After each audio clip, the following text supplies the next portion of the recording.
All right, guys, how y'all doing, man? We just capped off night one of WrestleMania. Man, I'm not promoting anything else with this. I want to hear everyone's opinions, expressions, whatever. Get it into the chat. Guys, I was like an 8-year-old kid watching one guy that I never thought would get back in the ring.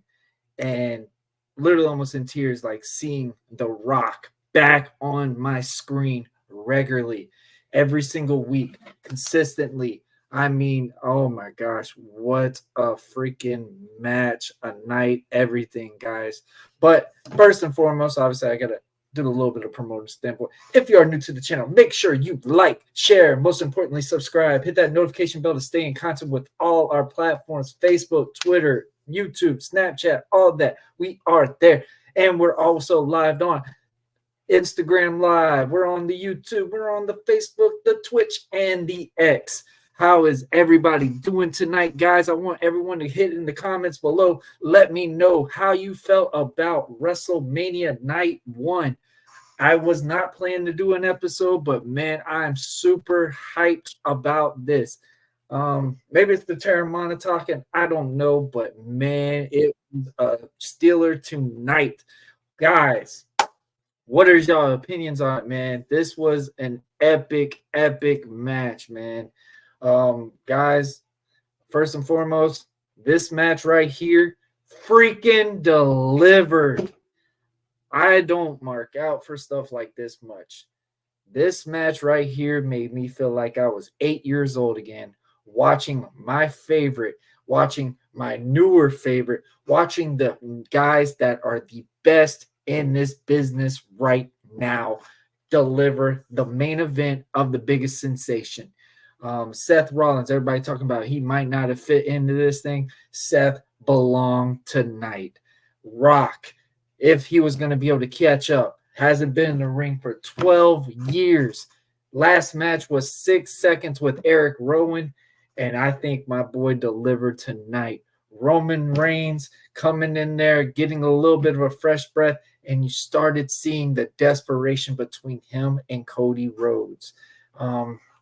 Obviously, we saw the ending results, but I will say this: Rock threw his weight a lot in this match. I've been saying it since the press conference. I've been saying it countless times.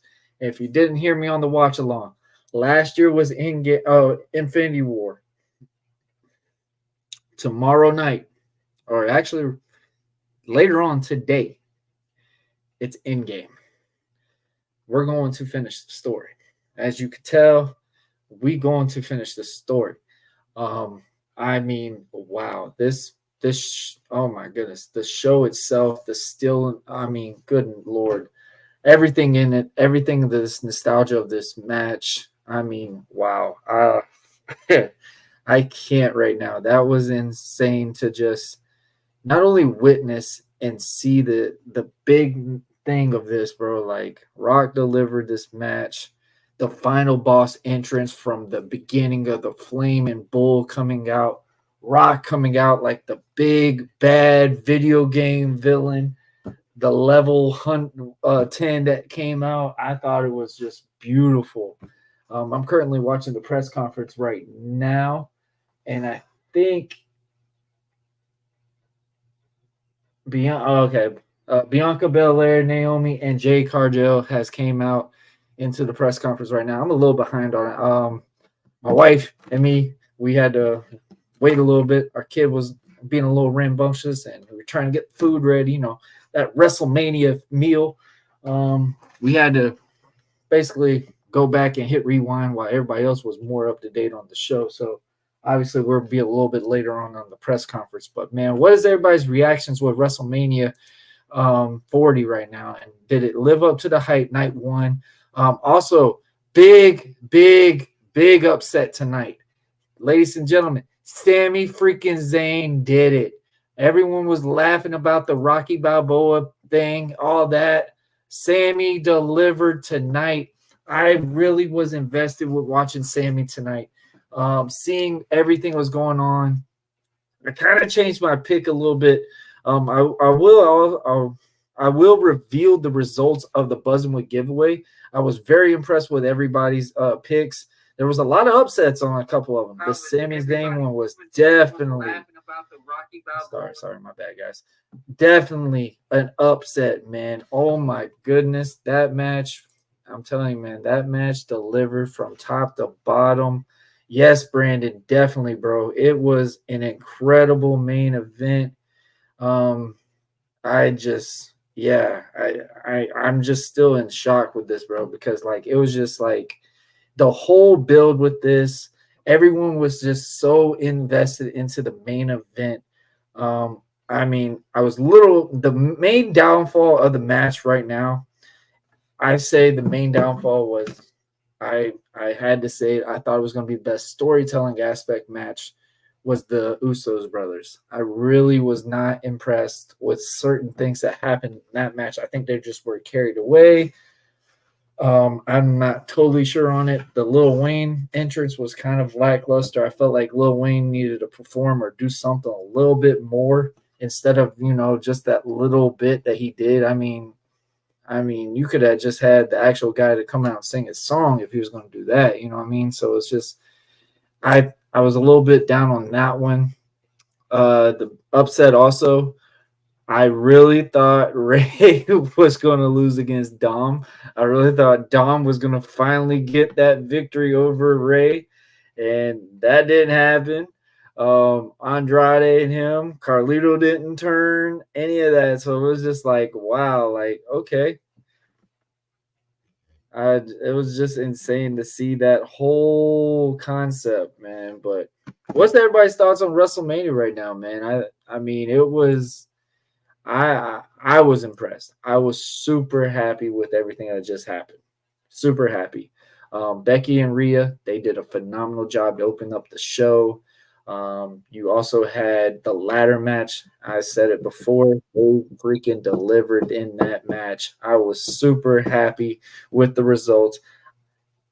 Everybody knows how big on Austin Theory I am, just judging from obviously the past scenario.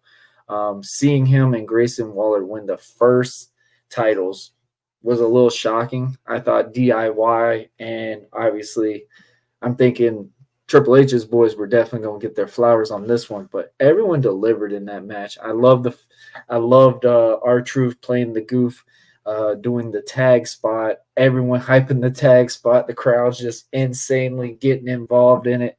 Man, I'm telling y'all, Truth winning the title was a really cool moment. Seeing him and Miz finally get it, and knowing that Miz, in the personal aspect of everything that's been going on with Miz's life and stuff, really good to see Miz finally get that moment.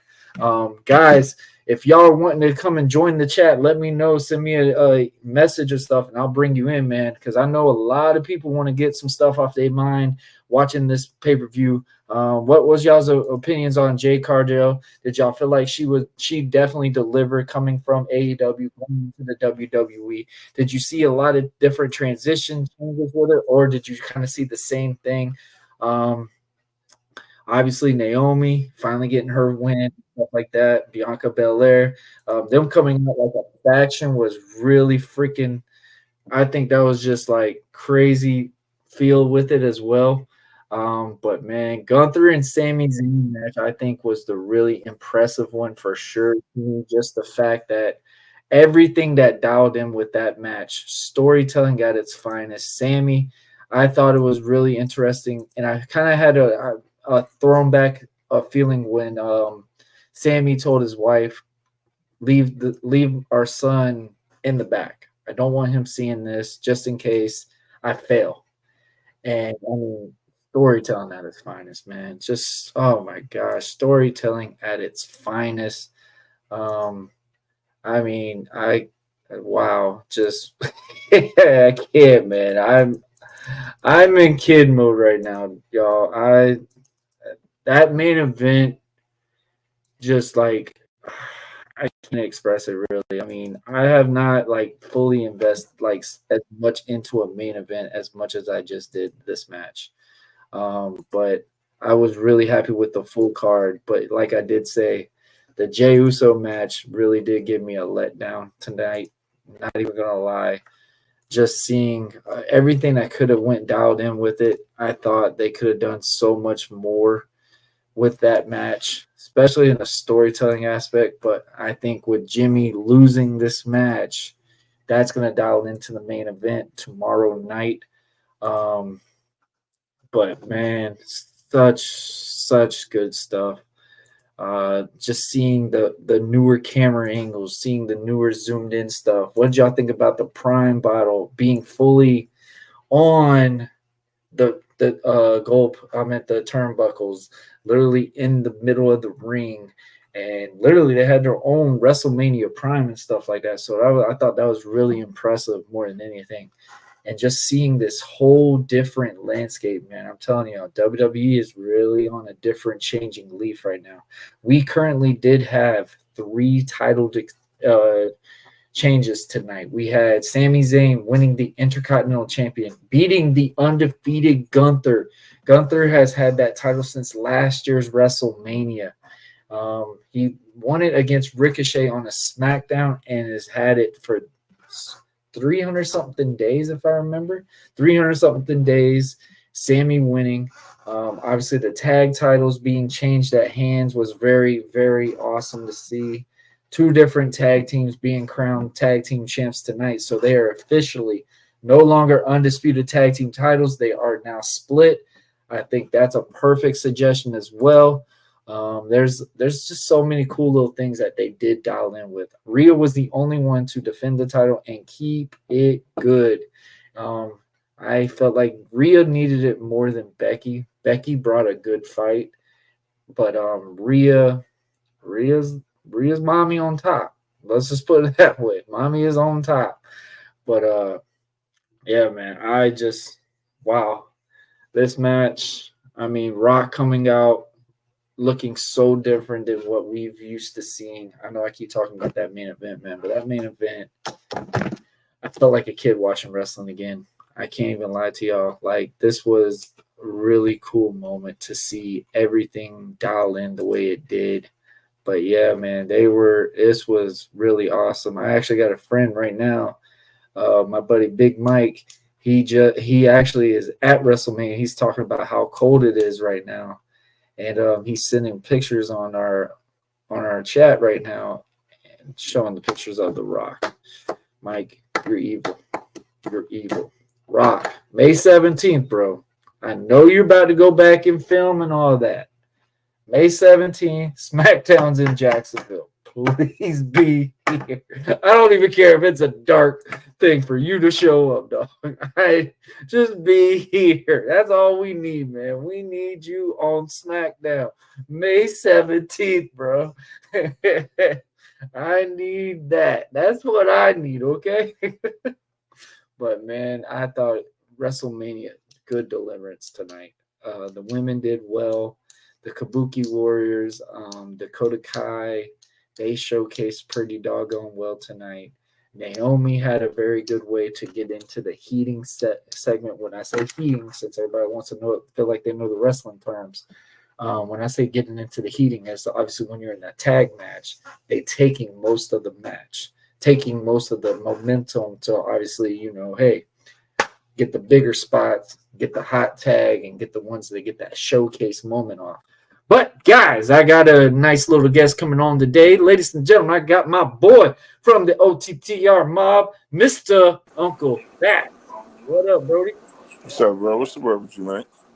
Bro, what did you think about that main event? I told you it was going to be a deliverance. Yeah, it's a deliverance, man. I mean, what better Did you way? feel like a kid watching that? You said that I what? Did you feel like a kid watching that again? Like, dog, I was on my feet the entire match. My wife will tell you, I don't ever react to a match as much as I did that one, ever. I was literally out of my seat the entire thing. Rock coming in there in the regular gear, like he looked like $1,000,000. Rock coming in there he was in the match for a good portion of the time. I don't care if they say it was outside of the ring or whatever. Rock was bumping. Like, that dude at 50-something years old is still him. True, absolutely right. That entrance, Absolutely right. bro, oh my gosh.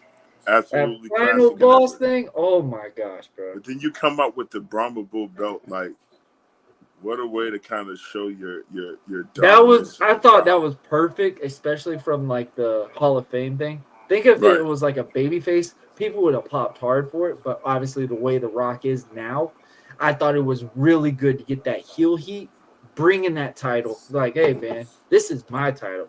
Roman could have that title. right, I'm the people's champ. right. That's all I need. Like, getting that solidification, bro, perfect. Perfect. From top to bottom, Steph actually proved like he belonged in the match, in my opinion. I mean, bro, they all delivered. They They did deliver, delivered. but they, it what they did was they just set us up for night number two, I and told you it's in game. It's in game, Brody. I had asked my family. I was like,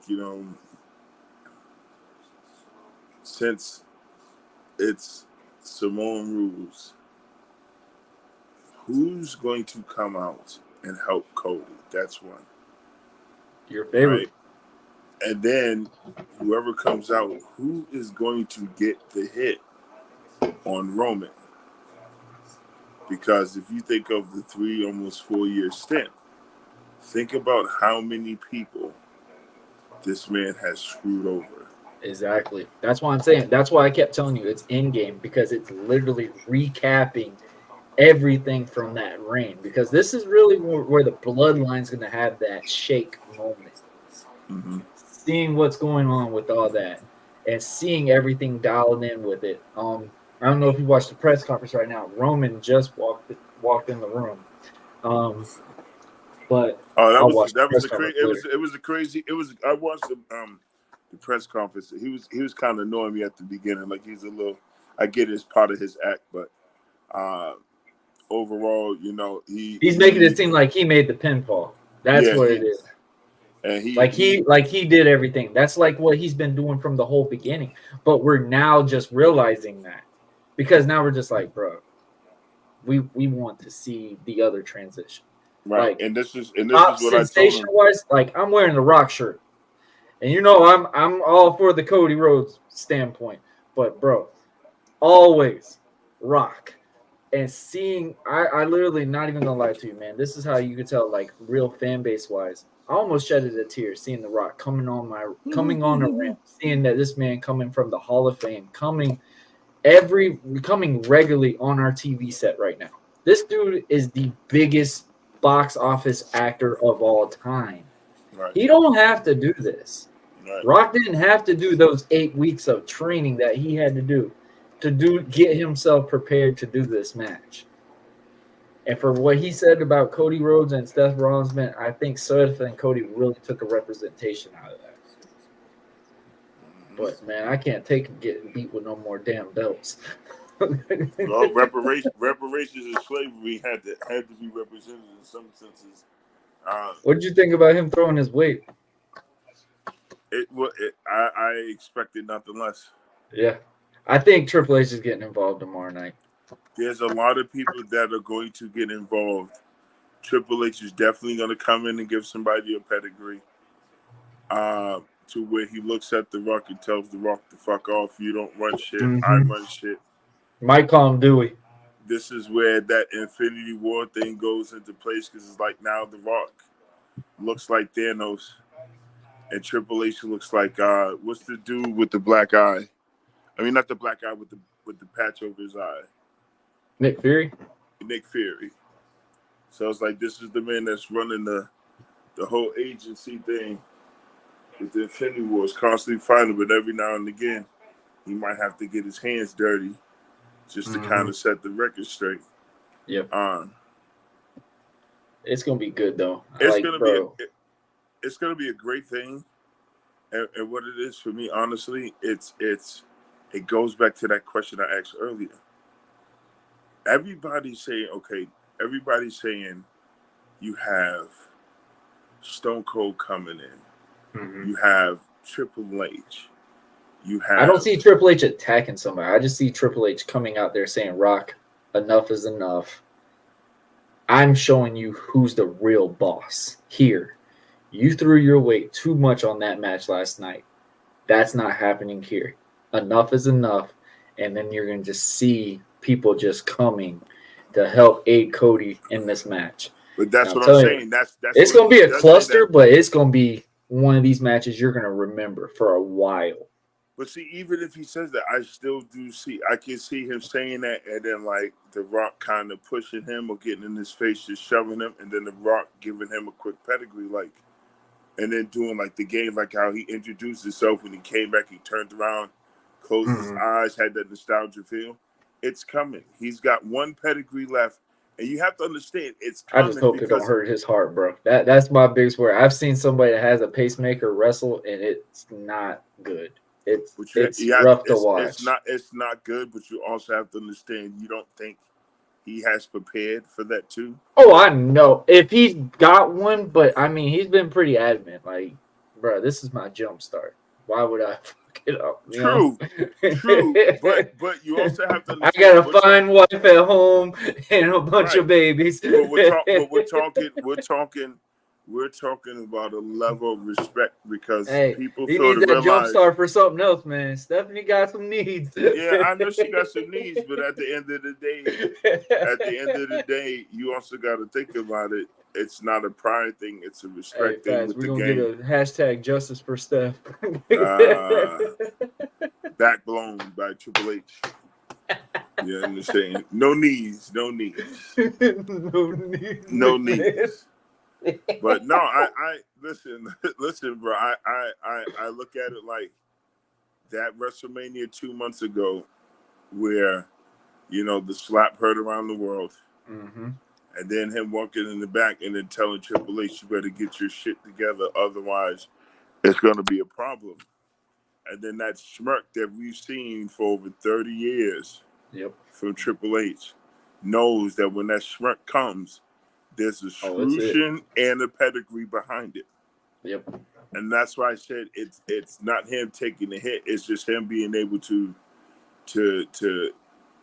throw one last hurrah, boom, at a WrestleMania, and then it'd be basically hit the time for him to actually lay those boots on the mat. Right. That's his little warning to show, okay, I'm the man, boom, and then that's good, and then I'm done. I got it out my system.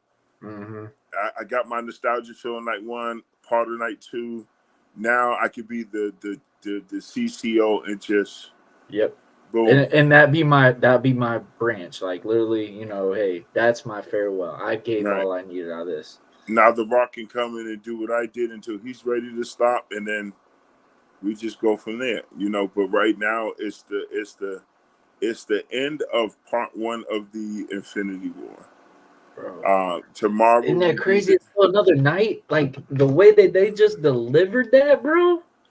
The shit was crazy, bro. This shit was absolutely. My crazy. wife was like, she even said, like, out of all the matches that we have watched the longest time, that's her favorite match. That's what's up. Ever.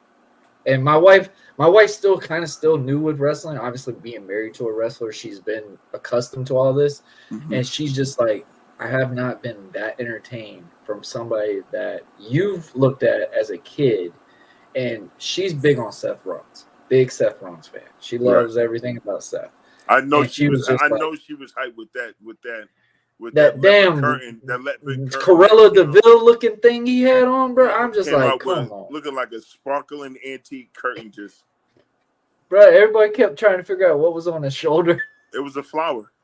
That's what it was. That's an antique flower. That's like I don't know the actual name of it, but it's supposed to symbolize something. I can't remember. I think it's like unbeaten or something like that. I can't remember what it's supposed to be. I don't know, but it's it's Seth freaking Rollins. It's half leopard, half sparkly. So it's like you going to an antique, like a hillbilly antique roadshow, and just seeing like a crossbreed of of two mixed animals mixed together. And someone was like, you know what, Jeffro? It'd be ill if we just had a leopard with a purple panda, and we just skin it, put it together, and wear it as a coat. You know what, Jebediah? Let's just make it a long trail. His tights were good though. His gear Oh. was nice, but that jacket, that's too much for me. It looked like he was going to. That he need to get out of Becky's closet, bro. He looked like needs to get out of her closet. It looked like he was going to a confused church service. Like, bro, it's not Easter Sunday and Christmas, bro. Like, you got to pick This one. This might piss some people off, but this would be like this type of generation if they made a Cruella de Vil.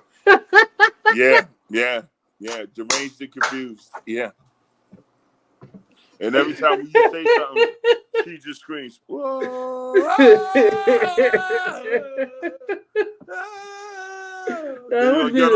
what'd you say?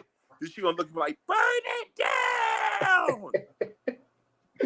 911. We got a crazy deranged lunatic out here with a long, crazy tail. This man's jacket is long as this rip. How is this possible? He covered half that side. I was like, oh my gosh. Only in WrestleMania. I was happy though. Seth got his main event and he delivered. Seth proved himself that he is the man of this wrestling's generation. He's the Shawn Michaels of this generation. Absolutely. I never thought I would say it. He is. The stuff that he did with The Rock, everything tonight, very well. Between the promos, between the bumps, between the energy. I still don't think Cody should have took the pin, but it does make sense because it makes Cody sense. And remember, we did have this conversation because I did say they could go two ways. Seth would either take the pin, and then obviously you know what's going to happen next. Drew would probably got involved or something like that. But with Seth, with the injury standpoint, that's going to affect Seth tomorrow night.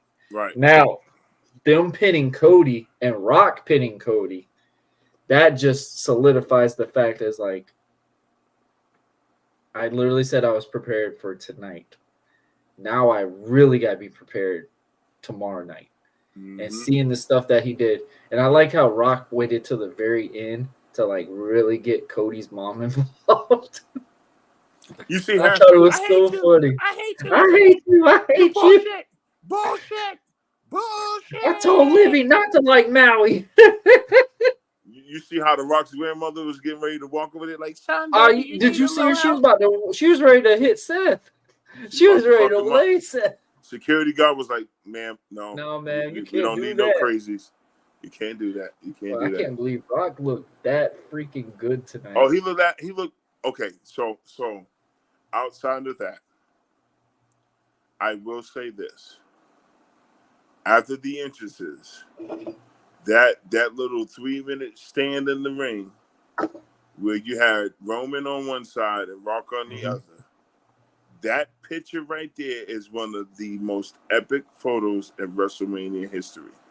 To have one that had that tribe on one side and then the tribe on the other, so and like just let the crowd feel the match. That's what I try to tell people all the time, bro. If you go back to that and you look at that, if you combine The Rock and Roman at that moment, the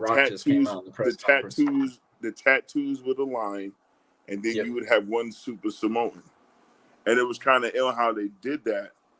Just looking at it, like the same kind of structure. Of course, one's bulkier than the other. But you look at them and then you're looking at Seth and Cody. And it's just like how, but it's just like what they were able to do was just absolutely phenomenal. And then, shout out to Cody for taking that.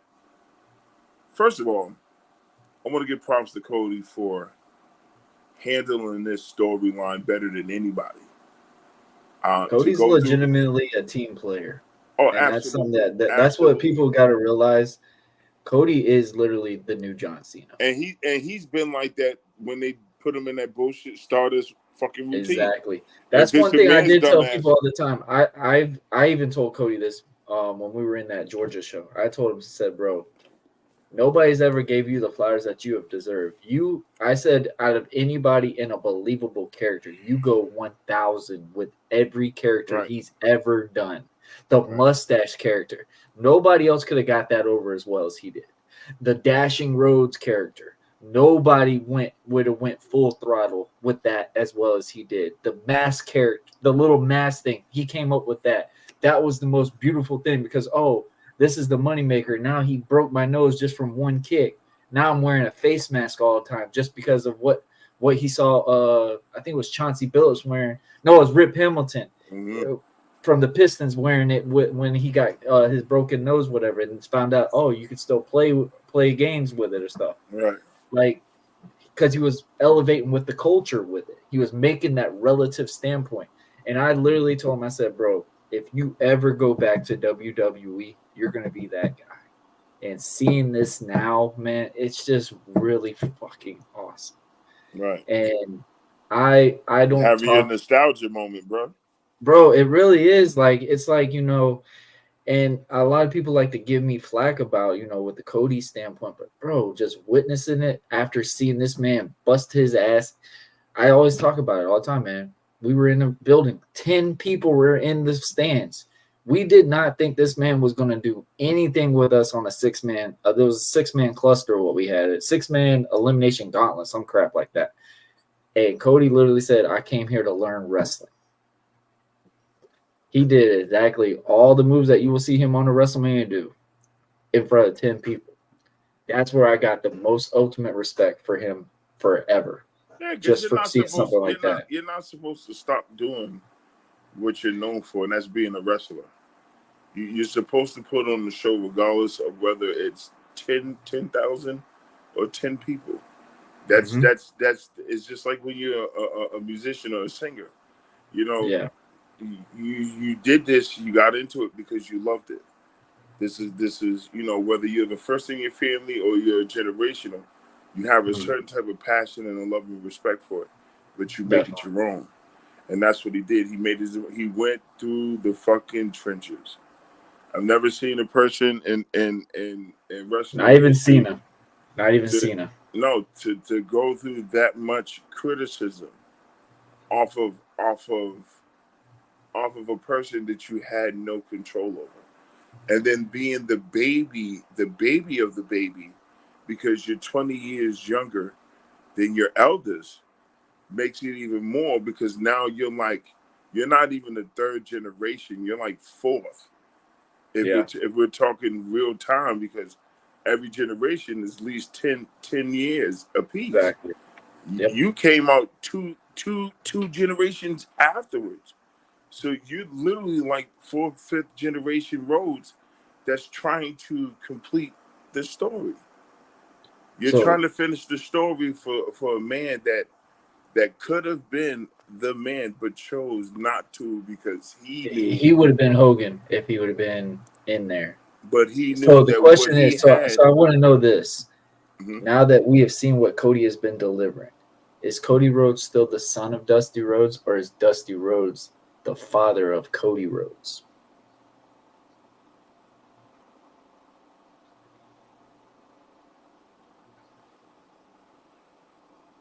Because Cody reality has been in more main events than Dusty now. I'm going to say he's the son of Dusty Rhodes, and the reason why I say that is because even though Cody has reinvented himself as the American Nightmare, in order for you to understand the process, you need a visionary. His dad was the visionary. Right. And all the things that he has seen and heard, being the baby of the baby, but seeing the people that his father affected, he understood. Even though it didn't make sense, he understood. Okay, yeah, you might not have been champ or WWE champ, but you've been the champ to others by the lives that you've impacted. Yep. And that was the difference, what made Dusty Rhodes kind of more of that icon / legend, because to him, it wasn't the titles. Right. It was me making an impact on these wrestlers. If I could share a little bit of knowledge with these guys, then we all winning. You know what I'm saying? I don't need a belt to define my superstardom. When you say Dusty Rhodes, I'm already a champion. I'm already a legend. I'm already an icon. I've done matches with so many people you can't even think of. and that was Dusty. He didn't need the belt. The belt was just like an added piece to his costume. It was just basically that solidification that people right. really could see that he is the man. Yeah, But I he see what didn't you're need it because he came out dashing, doing his saying. thing. His promos were top notch. He had, I've never seen, I'm not gonna lie, I know I say it, but I'm being honest, as a fan, I've been a wrestling fan since I was 2 years old, and I'm 40 right now. I'm 42. My first wrestler that attracted me was the Great Muta. And anybody that's familiar with wrestling down in Georgia on the local channels back in the 80s, you know, outside of regular network, wrestling was on your local television channel. Mm-hmm. And at that time, you know, as they call it, either the Chitlin Circuit or the Southern Circuit, that was profound in the South. Wrestling was on the TV. Yep. And the Great Muta was the It first was wrestler rare I to saw. see him in Georgia too. It was rare to see him in there, and it was a big thing when he actually showed up in Georgia. I didn't know he actually did that. I love how you talk about that because when I would go back and watch a lot of film, I actually had a promoter that ran from obviously in the 80s and stuff like that, and he showed us tape of the Great Muta in freaking I think it was Landmark, Georgia, if I remember. I think it was Landmark. Yeah, I don't know if it was Lynn, but I know it was Georgia. So it was a very small area, but it was a big thing because Great Muta was literally one of the first New Japan guys to come to the U.S. and showcase a talent. Right. Him and what's his name? Damn, I can't remember his name. The main guy in New Japan. I don't know why his name is not coming off the tongue right now, bro. Because there's a lot of them, bro. It's kind of hard to go back and remember those. The one that Muhammad Ali messed around with. I can't remember. I know his who you're name. Talking about. I don't remember his name either because the names. He was like one of the big name guys. Right. Hogan worked him and stuff like that. That was big time for them because when Hogan worked this guy, because Hogan was like, I want to work. Was it like Kabuta or something like that? I gotta figure it out now. It's gonna drive me nuts. All I remember is that at that time when he came out, he had his cape or something. I can't remember his first name. He had his cape on. It was a silver cape. Yep. He had on this little green mask. He had on that big ass, you know, anybody that knows back then, you know, Bruce Lee's hairstyle. Antonio Inoki. Yeah, I was going to say that, but I didn't want to get it wrong. Okay, I knew it was Inoki.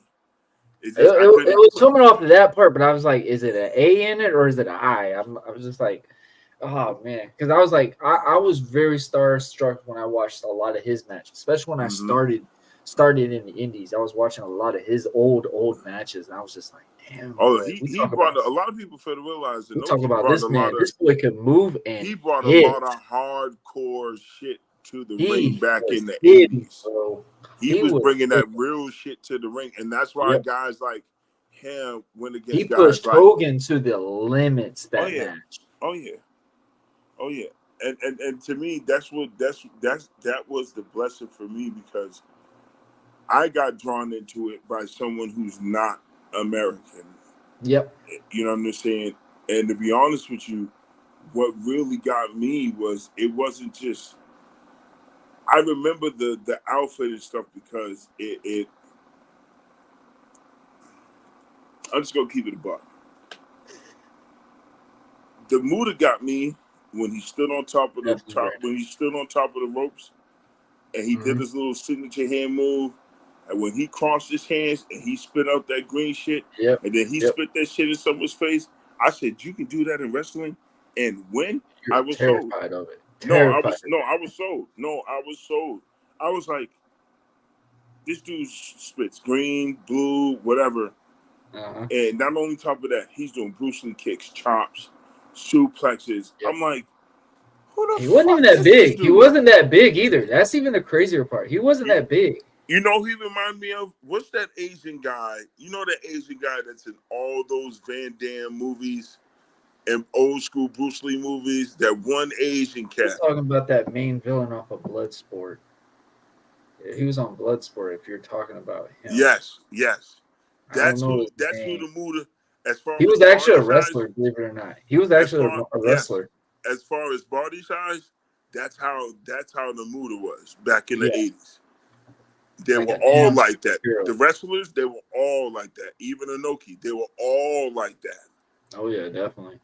You So ain't lying about that. it was crazy to see all that, and then to see like like I said, this is 40 years. I've seen every fucking WrestleMania. So far, has this WrestleMania delivered to your expectations? What other match? All right, so we've been talking about the main, and I would talk about main event all night. Oh, we can talk about it as long as you want. I got so All much right, shit behind so it. let's talk about obviously the first match. What was your opinion on the Rhea Ripley and Becky Lynch match? Did you feel like Becky delivered to prove that she still belonged in that picture? Absolutely. Yes. Absolutely. And what better way to start off fucking WrestleMania? She delivered. They She both proved delivered.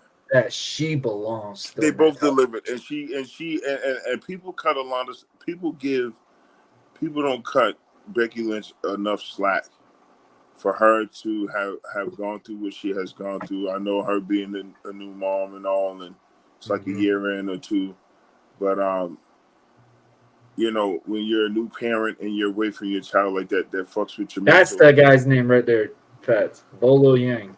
Bolo Yang. Okay. He was actually a mixed MMA fighter at first too. Yeah. That's the villain from Bro, he was. Bloodsport. I every time I watched some of those matches, and if he was the bad guy, I was terrified. I was like, I would never even stand toe to toe with this dude. Like Sidebar, he just looked. you know who I would love to see in a match? Who? If Bolo was a wrestler, I would love to see Bolo versus Ming. Yeah. I think that would be one match that would forever go down as an automatic draw. They would just beat the living shit out of each other and then not give a shit. You got the Ming, and then Bolo with his.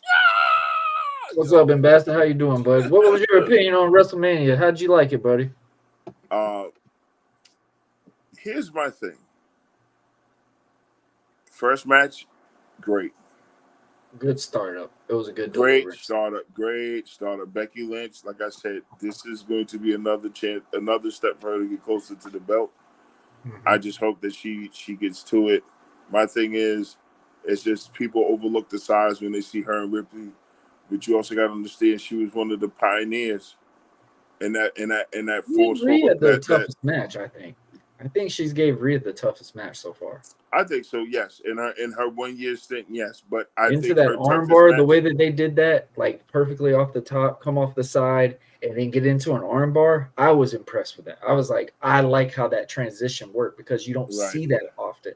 Like, there was a lot of moves that Becky, it looked like she's been taken from Seth. Like, it looked like she was really in that aerial background. Like, the thing is, I feel like a lot of people don't want to give Becky her credit is because Becky's found that character. Becky is an established wrestler. Don't care what anyone says. She can move if she wanted to, but the character, it had to have that followance with it. And seeing Becky doing what she did tonight, man, I said it, man. She's been picking up some pointers with Seth. I don't know if they've been playing around in the bedroom looking for baby number 2, but they were. I would say Becky made Rhea earn that win tonight. When she went toe to toe with Nia Jax, yes, that's when I knew. Okay, she, even though Nia Jax, looked better than before because she lost the weight and she's taking more bumps and hits. She's moving a lot better. She's moving way, way better. I tell people all the time, bro. I've seen this woman work in Tampa over at Natty's thing because they do it every weekend, and Naya's there every week. Is she single? Week. I don't know about all that, bro. No, you got to find out, bro. Because I'll make my way to Tampa and introduce myself. She is there every week. Listen, I will make my way to Tampa to see my future ex-wife and be like, "What's up, baby?" Like, yo, Fighting I Gunther, know, a nice you surprise. part of the Definitely, Samoan family. definitely Like, ambassador. if I That gotta was fight, definitely a shocker. I won't even if I lie. gotta fight some Samoans for your love, girl, I'll do it. Like, you. Now, listen. You gotta keep it. Listen. You gotta keep it in the background, right? It's either gotta be African American or Samoan. It's gotta be in one or the other. No, because if Naomi can do If it, it's in so the can I. Samoan, it ain't coming back. You know what I'm saying?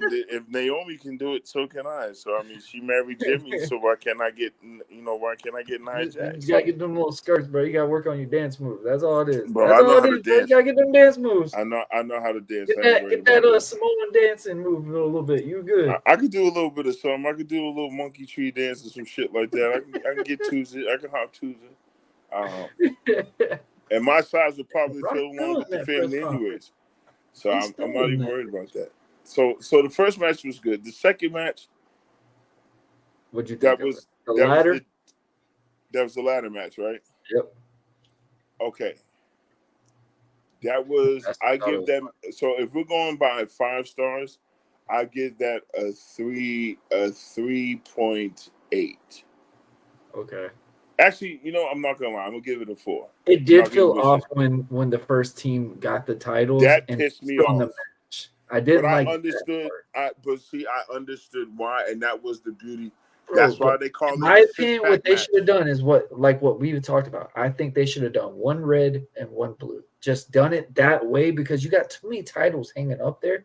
It just felt like the excitement when Theory and Waller grabbed it. Everyone thought that was the match because that's what you're so used to. And you're like, huh? They won? And then when they threw them off, hit the ladder and everything like that, we're like, oh shit, the match is still going. Like But I this honestly is believe everyone delivered in that match well. Truth with the tag spot and the listen, crowd hyped it up, and then listen, Miz goes for the hot tag and goes for the pin. I was like, man, listen. Truth, you are the guy, bro. You that guy. I'm glad you said that because I said that I said the same shit. I said the same shit during the watch party. I said it's crazy that we as fans, and I'm saying generally, I'm not pointing any fingers. Yep. We have some point in time been like, you know what, R-Truth, you just need to fucking stop. And now it's to the point where you look at him and it's like, dude, He's earned his flowers. we That's what it fucking is. love you to death. Yep. I told him, I said, he is the new Doink of WWE, like the funny black version with the swag and the just the spots, the quirkiness, the stupid antics. Like you're in a ladder match, surrounded by ladders, and He then you goes go for for a the tag. tag, and then not only do you go for a tag, you go He for a gets it pin. hype, bro. Everyone's ready for it too. And then you standing there like like you did a good thing. Like, yeah, Like the advert of and Mania. then the Miz comes in, and then it's like, yo, bro, like, what are you on? Like, bro, did you really smoke before you walked out? Like, bro, we got to go for the rings. I just It's, love what Miz is like. No pin, no pin. yeah, it's like R-Truth is like really Miz's kryptonite. It's like he's the I was only like, yes. person. I was like, It's like bless Miz's heart, bro. If they lose, it's like R-Truth is Mrs. Crazy. It's this like is like, bro, I R-Truth just does need a all the happiness in crazy my shit. life. That's all I need. It's like R-Truth does all the crazy shit that Miz wants to do. So Yes. Miz has to be that level-headed person, be like, "Hey, Truth, here, okay, dog, I'm on my way, dog. All right, let's get it, dog. Yeah, dog." It would have been And funny if he ran out of the ring and just started running up the ramp. What? The titles ain't up there? but see, here's my thing. This is and this is why I'm glad you said this He's the only earlier. one that can do this stuff, though. Right. It makes sense. And this is why I said what I said earlier when you hit the nail on the coffin. The Austin Theory and Grayson Waller. Well It deserved. was dead silence for like a good minute because people was like, "Where's the bell?" There was no bell. But like I told you, this is where you have to. First of all, you have to remember what The Rock said. I'm going to take you for a ride. It's not just me. It's me and everybody else that's involved in this WrestleMania shit. Paul Levesque, and Nick Khan are killing it right. Triple H Them just three. showed why he's the Vince fucking who? game. Vince who? Exactly. I will say the one thing. I love how you talked about that. The camera angles, them showing Gorilla. Yes. You could just feel like it felt like you were watching a UFC type fight. Yes. Where they're zoomed the cameras in on the announcer. Like, when do you ever see a camera that close on the announcer? They're establishing not only Samantha, they're establishing the wrestlers all around. Like, they're giving them that spotlight. She did a great fucking job too. Oh man, the way she was announcing the wrestlers, her the tone. Way she tried so hard to not mark out for The Rock's entrance, and she was just like, this is the most coolest thing I ever could do. Because she don't have to be there, bro. She learned. She should be on Grammys right now. She learned from the best. Shout out to Lillian Garcia. She learned from the best. Hearing that woman scream The Rock. She's the best announcer they have. The Undertaker. Ever. Like, you think about all the names that this woman has yelled and was shocked by seeing making appearances in the whole nine. And we never got to see her reaction. We never got to see Lillian's reaction. And because of social media and all these camera works, we get to see what announcers, normal people who don't really step in the ring and perform, but their daily, their daily and weekly duties, we get to see their nostalgia. We saw her reaction when she was sitting there and The Rock came out and she just started jolting and shit. And it was like a kid. Like you said, it was like, bro, that kid part of her just came in when he came and she couldn't hold herself. She was shaking like, what do you say? How do you say The Rock? Like, you've been saying this shit since you was a kid. The Rock! And now, all of a sudden, 12 years later, you're seeing this man on your screen wrestling at a WrestleMania at 50-something years old, killing it still. Well, I mean, Hogan was wrestling until he was 89, so I mean... Hold up now. Are we seeing this? GOAT talks, bro. It's getting there. This man has revamped his whole... I'm sorry, as a diehard Rock fan, I tell people all the time, he takes half my paychecks with Project Rock. I drank half a bottle of Terramana tonight. I don't drink, but I did it because of tonight. And literally, this final boss gimmick of The Rock is epic. Best work he's ever done. Period. And then you finalize it by coming out with the Brahma Bull belt. That's even better. Yes, I can definitely tell that. Definitely. You can definitely agree with that. Absolutely. She is absolutely geeked out doing what she's doing, and she does a great job. And like I said, we as fans, podcasters, whatever, WWE need to pay homage and give flowers to Lillian Garcia while she's still alive. Because if it wasn't for her, there'd be no Samantha Irvin. There'd be nobody else. Yep. She knew what she was up against, being in a male-dominant atmosphere, dealing with all the bullshit, and still being that icon outside of the ring. You know what I'm saying? If it wasn't for Lillian Garcia and Jerry the King Lawler and Jim Ross, those three right there, we would not know shit about wrestling. The antics, the mimicking the voices, interests, how that little grunt, shit like that. Even what's his name? Harvey Winkle. You're talking about Howard Finkel, right? I said Harvey Winkle. Sorry. Those three right there are like the pinnacle when it comes to. When you talk about in the pinnacle of wrestling, and this is something I learned on when getting into the business. You're not just worried about the guys in the ring, even though they do talk about that. The announcers are the most important people in the show because they're trying to introduce the characters to the audience, and obviously they have to introduce them. Even though they have to introduce them like it's a returning group, but you also got to show it like it's an introduction into the show to build that casual audience. You got to make the people believe. Jerry King Lawler, seeing what Jim Ross and them can do, man. I mean, you can't establish characters as well as they are. I will say this right now: Pat McAfee and Michael freaking Cole Oh, and great, Corey Graves are great, the best trio that's in a wrestling announcing right now. great. The freedom that these three are getting right now and doing this right now, I'm all for it. I'm all for it. It's The only stuff gonna that get better. that's why I'm saying that's the craziest thing. Like when we're looking at this, like this ain't even the end. Like this was the new. Like when they showed the intro, when they first showed the intro of WrestleMania, like we usually get the then, now, forever, like that basically that break thing. They were showing the whole global thing. Like this was a big new introduction of what Triple H is bringing to the future. This is Like WWE, the global entertainment this is the conglomerate. Triple H era. I'm This is saying this definitely is the Triple Triple H H era. era. This is bye So bye Vince McMahon. You ain't shit, bitch. That's what is. That's exactly what it I is. agree with that. So obviously the ladder match. What was the downfalls other than the Grayson Waller and part with that? What was the main downfalls that kind of made you like this was an okay scenario?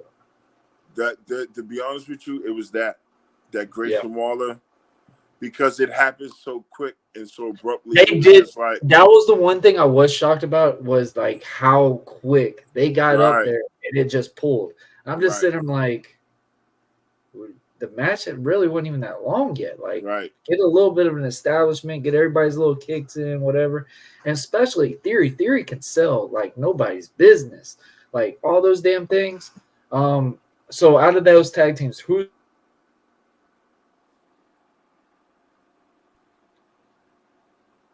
I'm sorry, say that one more time. You broke up. I said out of all the tag teams in that ladder match, who was the one tag team that really impressed you the most?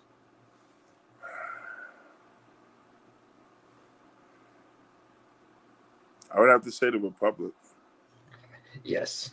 The They Republic earned their really flowers showed tonight. me that they really deserve that spot. I don't like the look they got, like the little I don't like black, that. the green and gold thing. They look like little leprechauns. They're on him, and They I look was like just like, any airplane spin them with it. I was just like, yes, they made themselves look like little leprechauns with muscles, yes, yes. and I didn't like that. And everybody else had their own little swag and New well Day put coming out in the together Rocky uniform. Balboa look. Yeah, and it's just like we're just gonna let the wee little lads do their thing, and Yeah, then that's that. I And agree. it's, but I give it to them. I could definitely see them being champions on SmackDown. Um, A I lot of could people see are them. picking them on this. The prediction thing that I had, bro. Like, I had a lot of people picking Catch Republic for like a SmackDown championship because those are Triple H's boys for real. Yes, Like but they it's gonna they were come. recruited by William Regal and Paul Levesque. But Nobody else that's recruited gonna them too. happen later on. That's gonna happen after WrestleMania Backlash. Oh, I agree. I agree. They're gonna be So you champions think they're gonna after take Truth's WrestleMania. titles? They took Raw, didn't they? Yeah, they got Raw because Theory No, and no, Waller got Grayson, SmackDown. yeah, yeah. So they're gonna be on. They're gonna be SmackDown champs.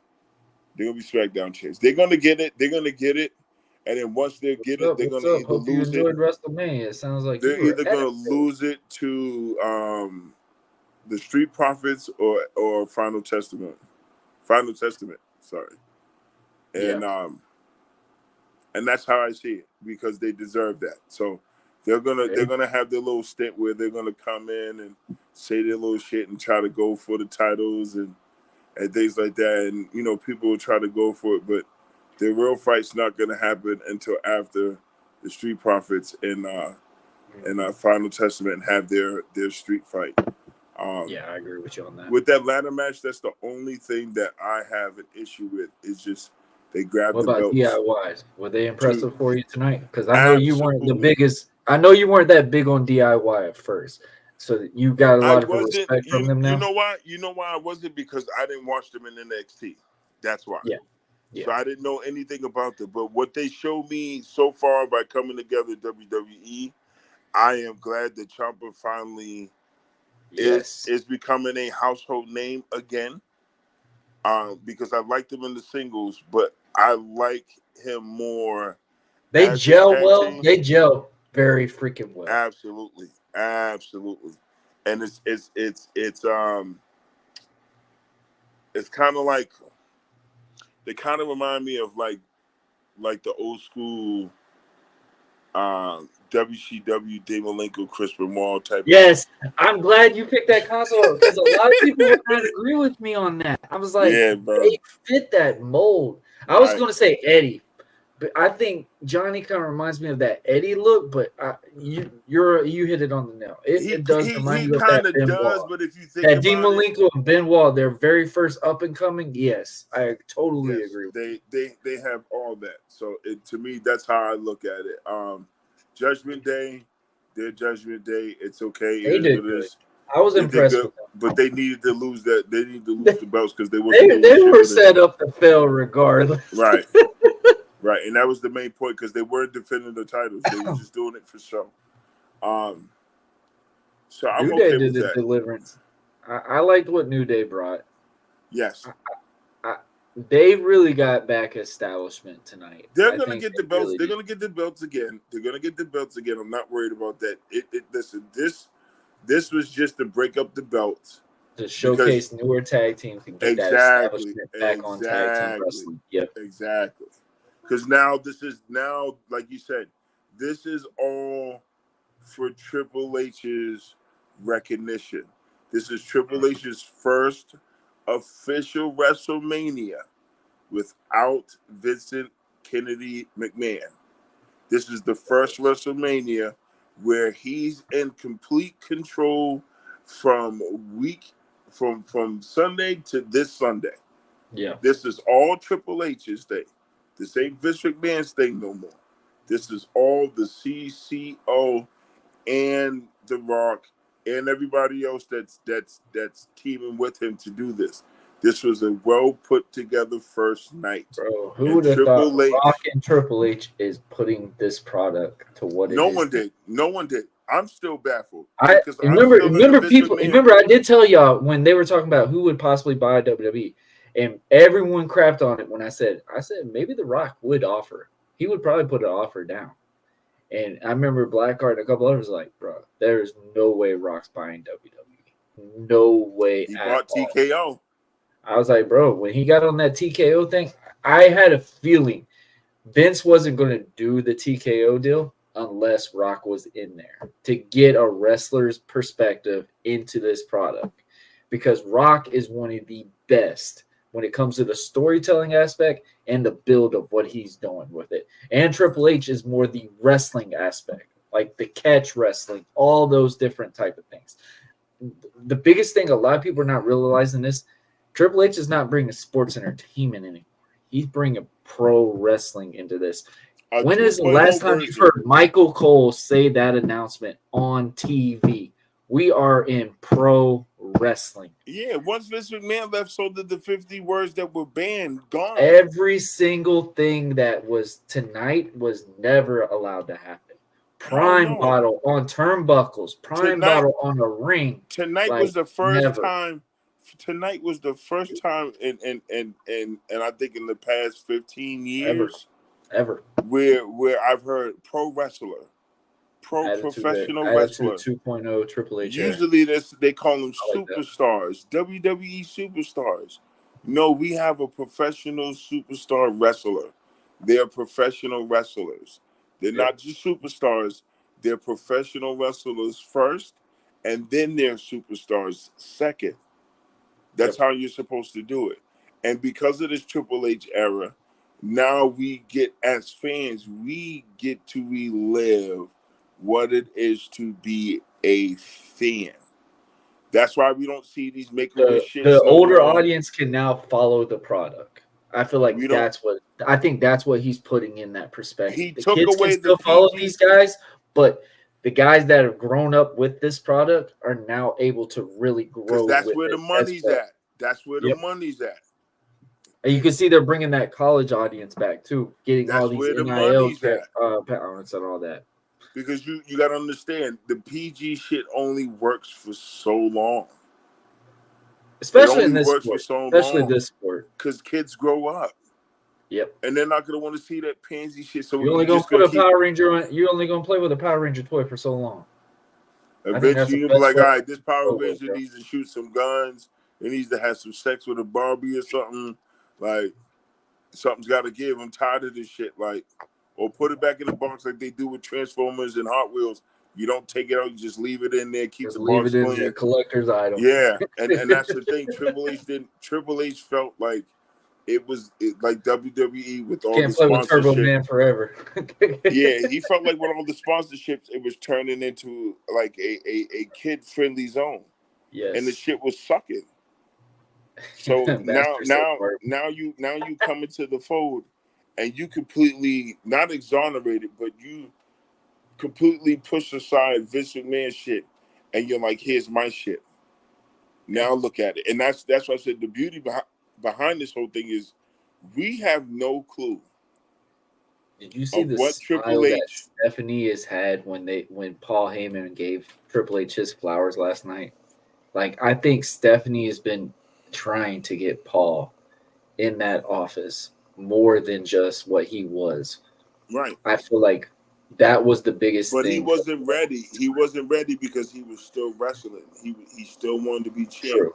And You're right about sometimes that. you have to understand you when you're. And I've never been married, but I'm just saying as someone who's been in long term relationships, when you're dealing with someone and you see the potential in them, you want nothing but the best for them. But you also I have like to that comment understand right there. Quit worrying what about you cancel. I like that.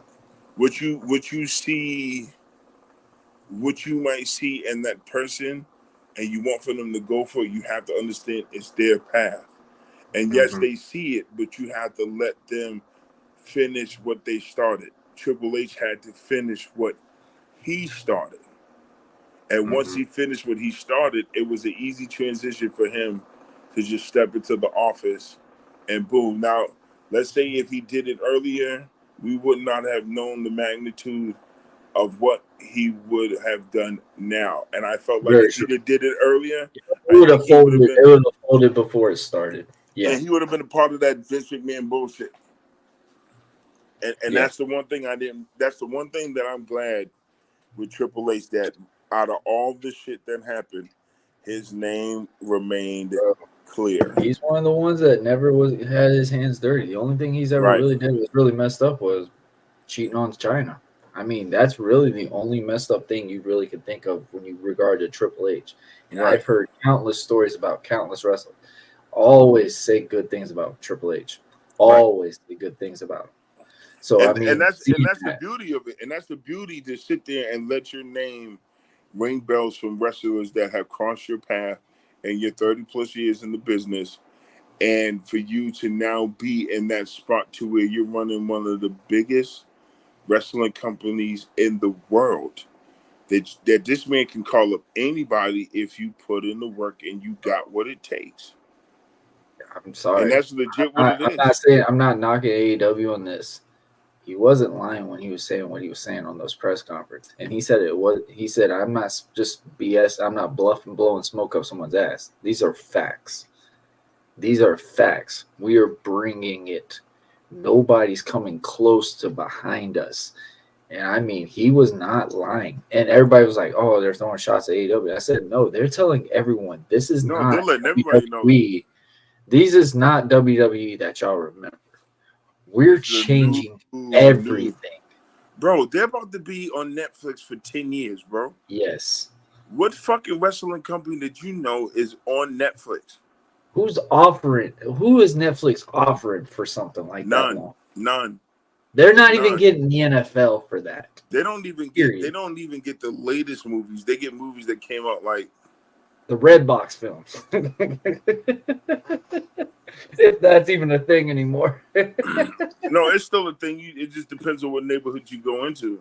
I got But you. my thing is this though. With that being said, it's a wonderful feeling for us fans to see our And talk about nostalgia it like we mixed are. with the new age, because now we don't know the ride that we're about to go on. This is a whole new chapter for It's us not fans, the predictable anymore. older fans. It's a whole new chapter because now what this is doing, this is helping us not. This is helping us fill in that gap with the younger generation, to where we could be like, oh shit, we love the same shit. So now you understand what I was going through when I was younger, and now I see what you're dealing with at your age, and watch you become a bigger fan.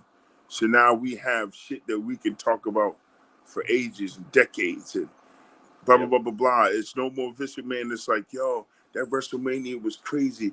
The Rock, this, that, and the third, and Seth Rollins, and Cody Rhodes, and Stone Cold, and boom, boom, boom. Like you still got I wrestlers. think you're gonna be like how I was tonight, tomorrow.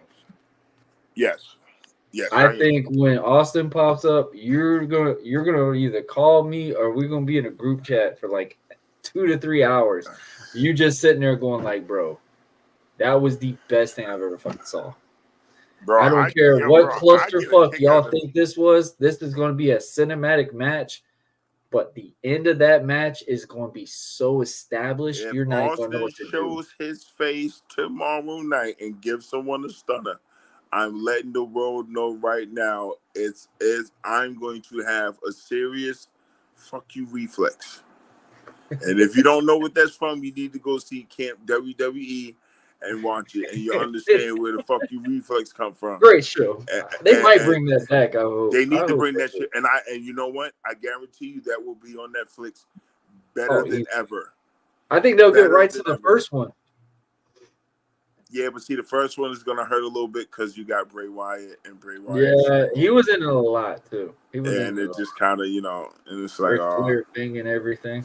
Yeah, now Ric Flair said, "Woo!" You set it off. That's how you do it, for that one. You know what I'm saying? But no. So let's talk about match 3. Okay. I think that was the kind of a letdown for me. I hate to say it. Yes, I really was. That was the biggest. So much more invested. The video package, and this is what I always talk about, and you can be my witness on this.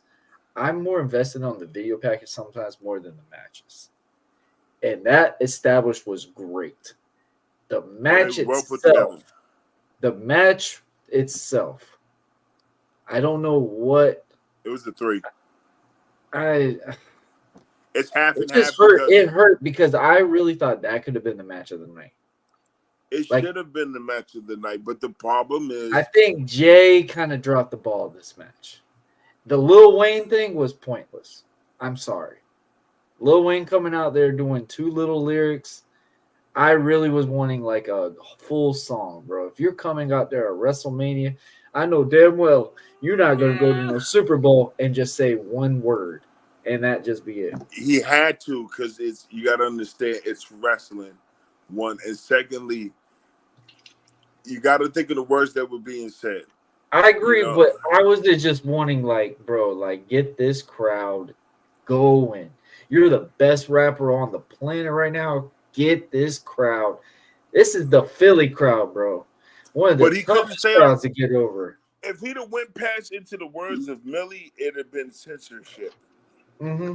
You know what I'm saying? So that's why. No, I'm talking about like, he could have had his version of Jey Uso's song when it came on. That's something I think he should have done. He could have remixed to that, true. But Weezy too much on whatever the hell he was on. Exactly, and that's why I said it was perfect for the way what he Weezy just sitting there just bobbing the head and just going. He just said, "I'm a million." That's it. My only thing was with this match was that I agree with you. It was so lackluster on the moves. It was just like what match this remind you of? And high flyers. Jay and Roman went. It reminded me when Jay and Roman went 1-on-1. The first time. Yes. The first time. No, the first one was great. I'm talking about that SummerSlam match that they had. That's the one I'm comparing this one to. It just felt like they just were not gelling. Like Jimmy did his thing. I will say Jimmy took advantage of this match. Like Jimmy looked more present to me in that match than Jay. Even though Jay won. Because Jay's not Jimmy was the more established in this match, in my opinion. Jay's not focused on that, bro. Okay? And that's why I said it sucks, because Jay, first of all, Jay needs to do what Sammy did. Jay needs He to needs to get that. If he wants to be a heavyweight champion, he has to get that mentality. Period. not just the mentality. He's got to work on his moveset. Mm-hmm. That moveset, that just like how Sammy had the same moveset for years and then working on the crowd. No, you gotta put in a little bit more work. You gotta go with some counters. You gotta do a little bit more moves than just the kick and the punch and the rock little split punch and then jumping off the top ropes. You know, you He it's just didn't more feel to like that. himself that And match. plus, It hurt. He's broken up a lot more, bigger than his brother. So it's like, dude, you gotta. I felt like he did that for a reason because it's like, okay, He wanted to get his brother more presented because I think the biggest thing, and we all talked about it, and I think Dre and them said it well. Jimmy needed this match more than Jay because right, Jay was established.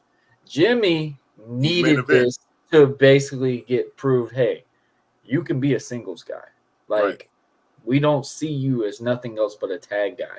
right. And it's still in that way. I kind of made a believability like, all right, Jimmy can do this.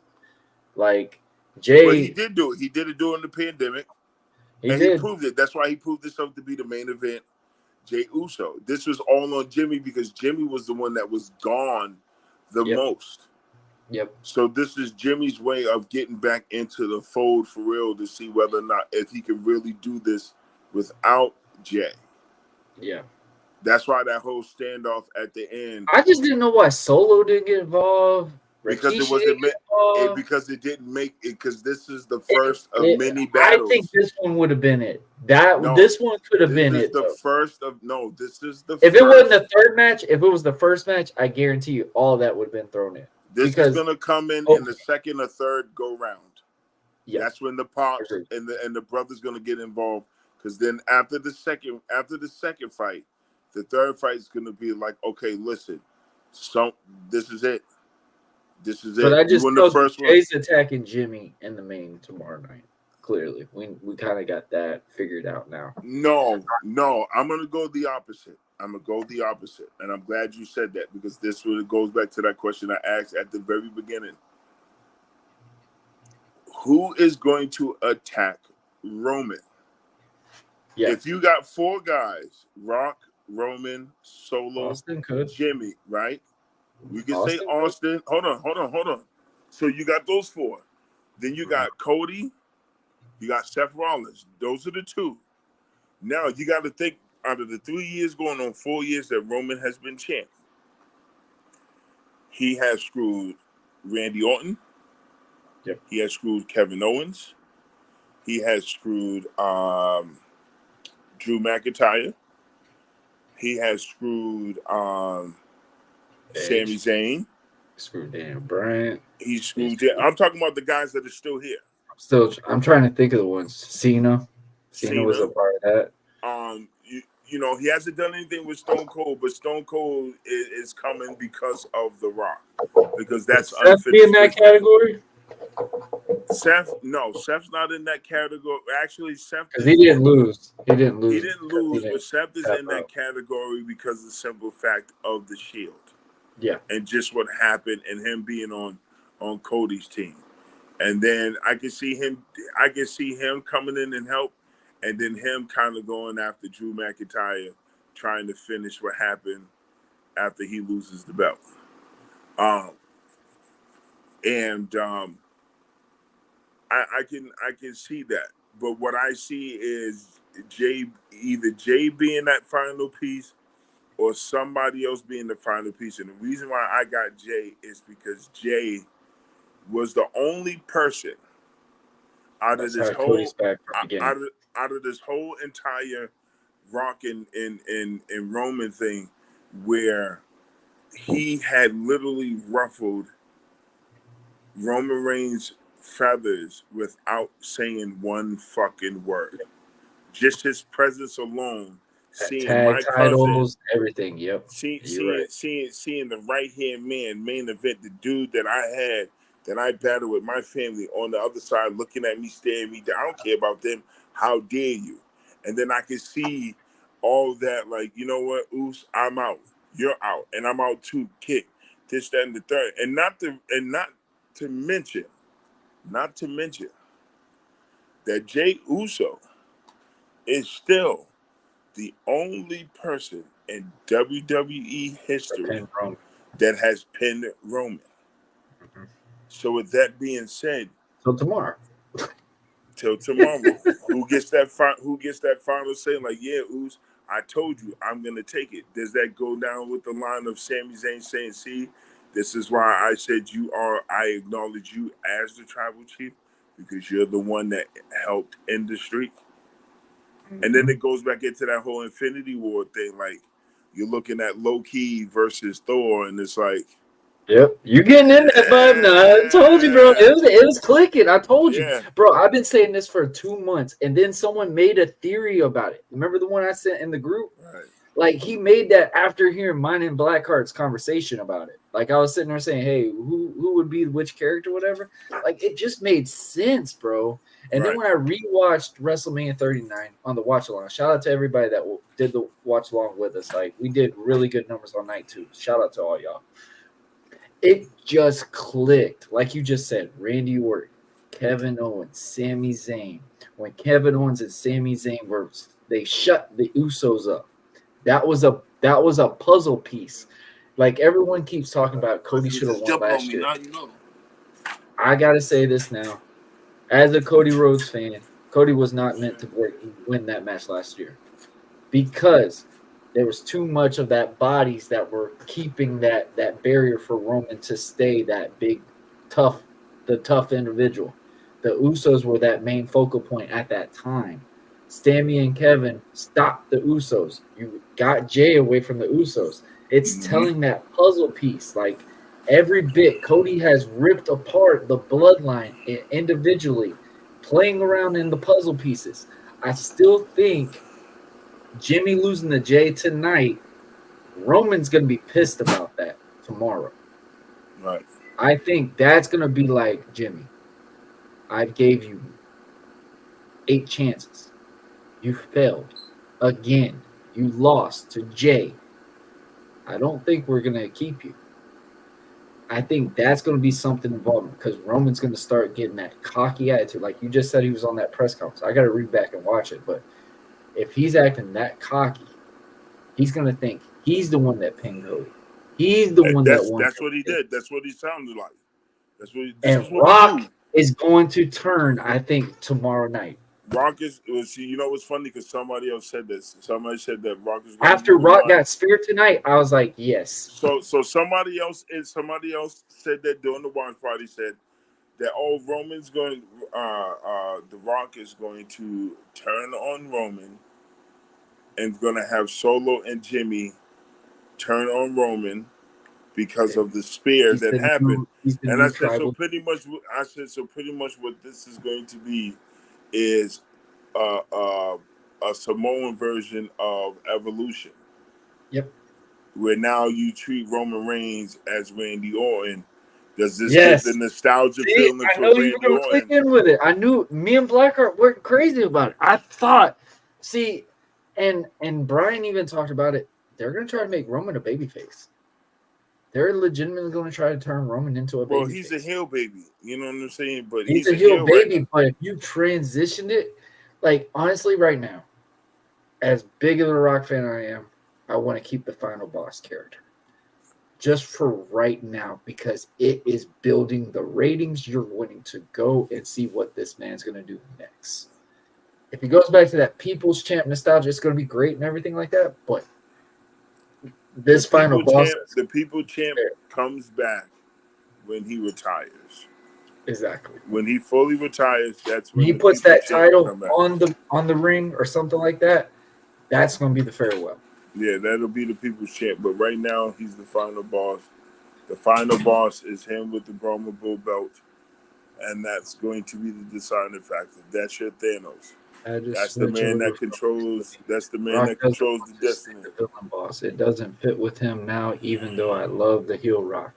I agree with that too, but I mean, I don't know, man. I think that's why Rock was on our TV regularly right now, because he was having too much fun with this character. So I mean, you could look at him when he's smiling. He's not He's not. It's not hurting him. The crowd is booing him now. Oh, Like he's loving it. He's loving he's it. loving it He's now loving because it. I think he's in that mindset now. Like, bro, I don't care what anyone's saying. Like For people to boo him, in Rock's eyes right now, he knows Cody Rhodes is the guy. yeah. He knows But Cody because Rhodes he's been is there, the guy. because you have to understand, you're talking to someone who went through the same shit. The Rock. See, I've been thinking that too, and they literally said it on TV today. They said they're looking because Rock sees Cody, sees himself in Cody, and Right. it makes sense. Rock was always worried about he was not going to be able to back up and do what Rocky Johnson was. I hate to say it. Rock is 10 times better than his Oh dad yeah. was right now. Yeah. Cody, Yeah. I love Dusty. I love Dusty. But I'm saying this now. After all this is said and done, Cody's going to have his own flowers as a Rhodes. I Cody think is going to take night over his dad as far as being one of the tomorrow best. night is going to be the first time ever you're going to see a guy from AEW on WWE TV Outside of Sean Spears. outside of Sean Spears. But I'm talking about still signed with AEW because I think Dustin is still signed with AEW. But Okay, tomorrow, and I that's feel fine. like they need to do that. What I'm saying is this: I agree with you with that statement with Cody, but here's my thing: Cody will surpass his father as being the best wrestler. Yes. But when it comes to an impact, he's got miles and miles away to go because He's close with the promos. I will he's say that. close with the promos When you to got a all three degree. matched up, it's Dusty and Cody's like right there next to him. I hate to say it. I Dustin's never agree been the with promo you. guy. I agree with you. I agree with you to a T. To a small T. Because Dusty is the blueprint for promos. When you think of promos, yes. Dusty is the only big country dude that I know of. There's two guys that I can say that cut the best promos. Hold on, I'm about to. Okay, hold on. You said Dusty and who? Dusty and Rock. Best two promos guys you can think of. Okay, now I won't get into the Rock. That's different.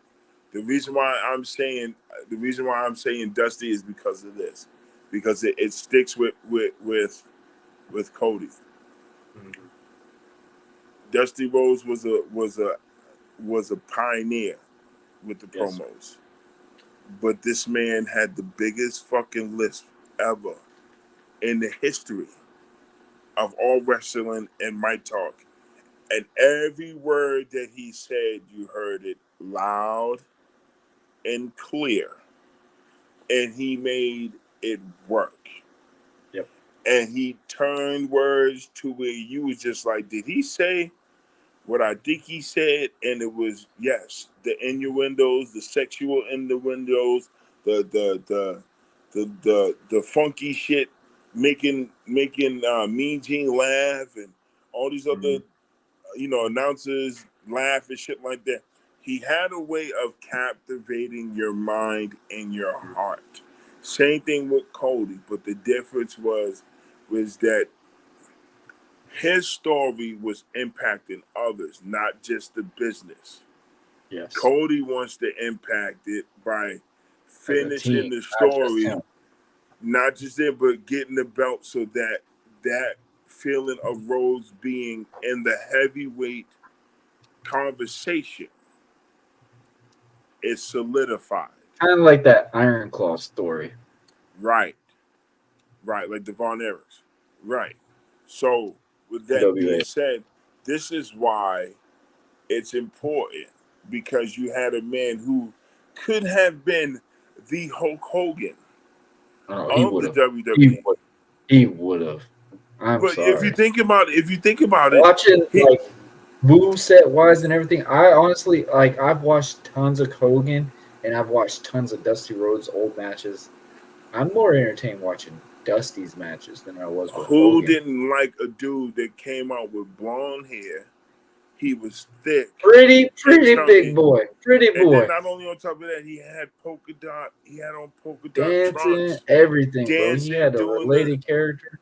doing the chicken, doing I mean, this dude was doing the funky chicken, all the mashed potatoes. He was doing all types of stuff, and he had a black woman by his side.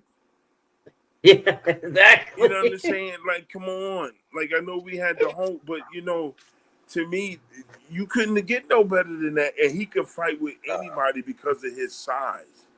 Yep. You know what I'm saying? And I think that, and for him to, and they said it. People ask, well, how come he didn't get the belt? He turned that shit down. It wasn't that important to him.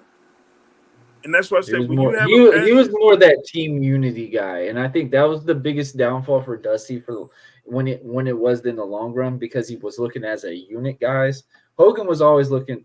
He'll say he was looking for everybody, but Hogan was more about him. yeah. Like we all know that. And then Vince McMahon fed his ego and made it more about him, and he Well, he made became the one of money. the biggest. He made the He money, but definitely made what the I'm money. saying is Dusty is technically like that Paul Heyman guy. Right. Like Dusty has failed way more, and that's where I look at Cody's background. Cody, in my eyes, he hasn't failed, but he has to the casual audience. Right. Being the Stardust, being all these characters, never getting that big title. Last year, he gave Roman the best match that he's had. I say it still proudly right now, confidently. And then hearing Cody in the press conference today, like he looks so like I sat there and said, I want him to come in there like he's the most calm and he believes him and Seth are gonna go in there and beat The Rock and Roman Reigns. And I loved what they did because they made you look at it and go, bro, I don't know how this match is gonna go. I don't know what's about to happen. Like there was 3 times in that match I looked at it and said, holy shit, they might win this match. Yeah. I don't usually get confused with that. When Roman hit Rock with that spear, I was like, it might happen. Cody, I was like, I don't see Cody pinning Roman. I see Rock taking the pin, maybe if it was for Cody, but it would only been for Cody. But Seth would have pinned that Roman. spear was a mistake, that spear was still personal. Yes. And that was the thing behind it. Like, okay, you did by accident, but oops, I could That's tell. that stab in the back type scenario. Yeah, that's that. Oh, you're trying to let me know that it was a mistake, but I'm still the tribal chief. So we'll discuss that later. Done. So I'm gonna have to give you a receipt right now. I'm gonna have to give you a receipt because you're gonna have to get that receipt. So I'm gonna have to cost you one, but I get it. I get it. Let's talk about one of the most controversial wins, I think, to this day. I'm sorry. I like the Ray and Dom match, but I feel like Dom should have needed it more. Even though you had Jason Kelce and them in it, it was cool to see the Eagles players there, especially Jason Kelce, bro. Like, who better to have a retirement in the NFL, get so much establishment outside of the NFL network standpoint? Like, Jason Kelce has been on Taylor Swift concerts. Like, bro, he was on WrestleMania tonight. Jason freaking Kelce, not Travis. Wrestler. Jason Kelce, bro. He'll be a future wrestler. The next version I could see it. I could definitely see it. Him and that boy Lane. The next version of Steve Mongo McMichael. Yes, but younger. I like that. I like that concept. But I liked what Ray brought. I just thought there was a little bit more that Carlito could have brought into the match. Whatever. The springboard off the thing with the double crossbody, that was beautiful. Bro, that's never been done. That's been beautiful. done. The biggest worry I thought is because Dom is not big for that catch. Like, I know personally, it is tough to catch the person for one body on a crossbody. But bro, an electric chair crossbody, I have never seen. And the crazy thing about it, they didn't fold when they landed. They stuck the landing together. You know how bad caught them cleanly. But you know how bad that could have been for Rey Mysterio's knees, especially coming off that. So I think Ray would have been the only guy you could have done that for because Ray is, he is kind of heavy, but he's light. He's light as a feather. And seeing that with Andrade, I said that just made Andrade. That right there is going to make Triple H go, there he is. this can be one of our guys in the near future. Oh, it is gonna be one of the guys. It's definitely gonna be one of the guys. He I see made him the like an smart Alberto Del Rio, like literally being one of those 10 times main guys. better. I No, won't see him as a babyface champion. He's gonna be one of your big heel champions. no. Andrade is going to be known as Andrade. No comparison to Alberto Del Rio. No, I'm saying like that look like the questionable like world title reign that Alberto had. I think he's gonna get that with a heel run. Andrade is phenomenal as a heel. Babyface, it's kind of hard to follow. He Just has because to I invent mean that himself right now. transition, He has to yes, solidify himself right now as a baby face because he left as a heel. yeah, yep. So it didn't make sense for him to be a heel, come And then back you were as heel a on heel. AEW, and Right, now you just all coming back as a right. babyface. So Hey, he me. gotta build up. He gotta Yeah. build up that shit before he branches off, and then he does his own thing, and then that's when we're going to see the rise of Andrade, and then that's when Andrade as a heel is going to be one of the biggest, Yes, biggest Latin heavyweight champions. Yep. With the likes of Eddie Guerrero and Rey Mysterio. Yep. And he'll the probably biggest take thing it about further Triple than that. H is right now, bro. He's doing the ethnicity all in a top tier performance. Right. Latinos, top tier. Africans, top Mhm. tier. Asians, top tier. The Mhm. shit that he did with Jade, Bianca, and Naomi has never been done.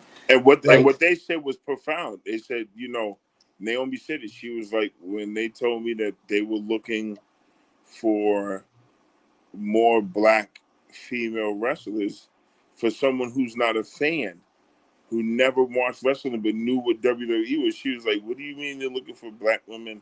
Boom, boom, boom, boom, boom. And it's crazy how people who are not fans of something become one of the biggest stars dialed in to it. Yep.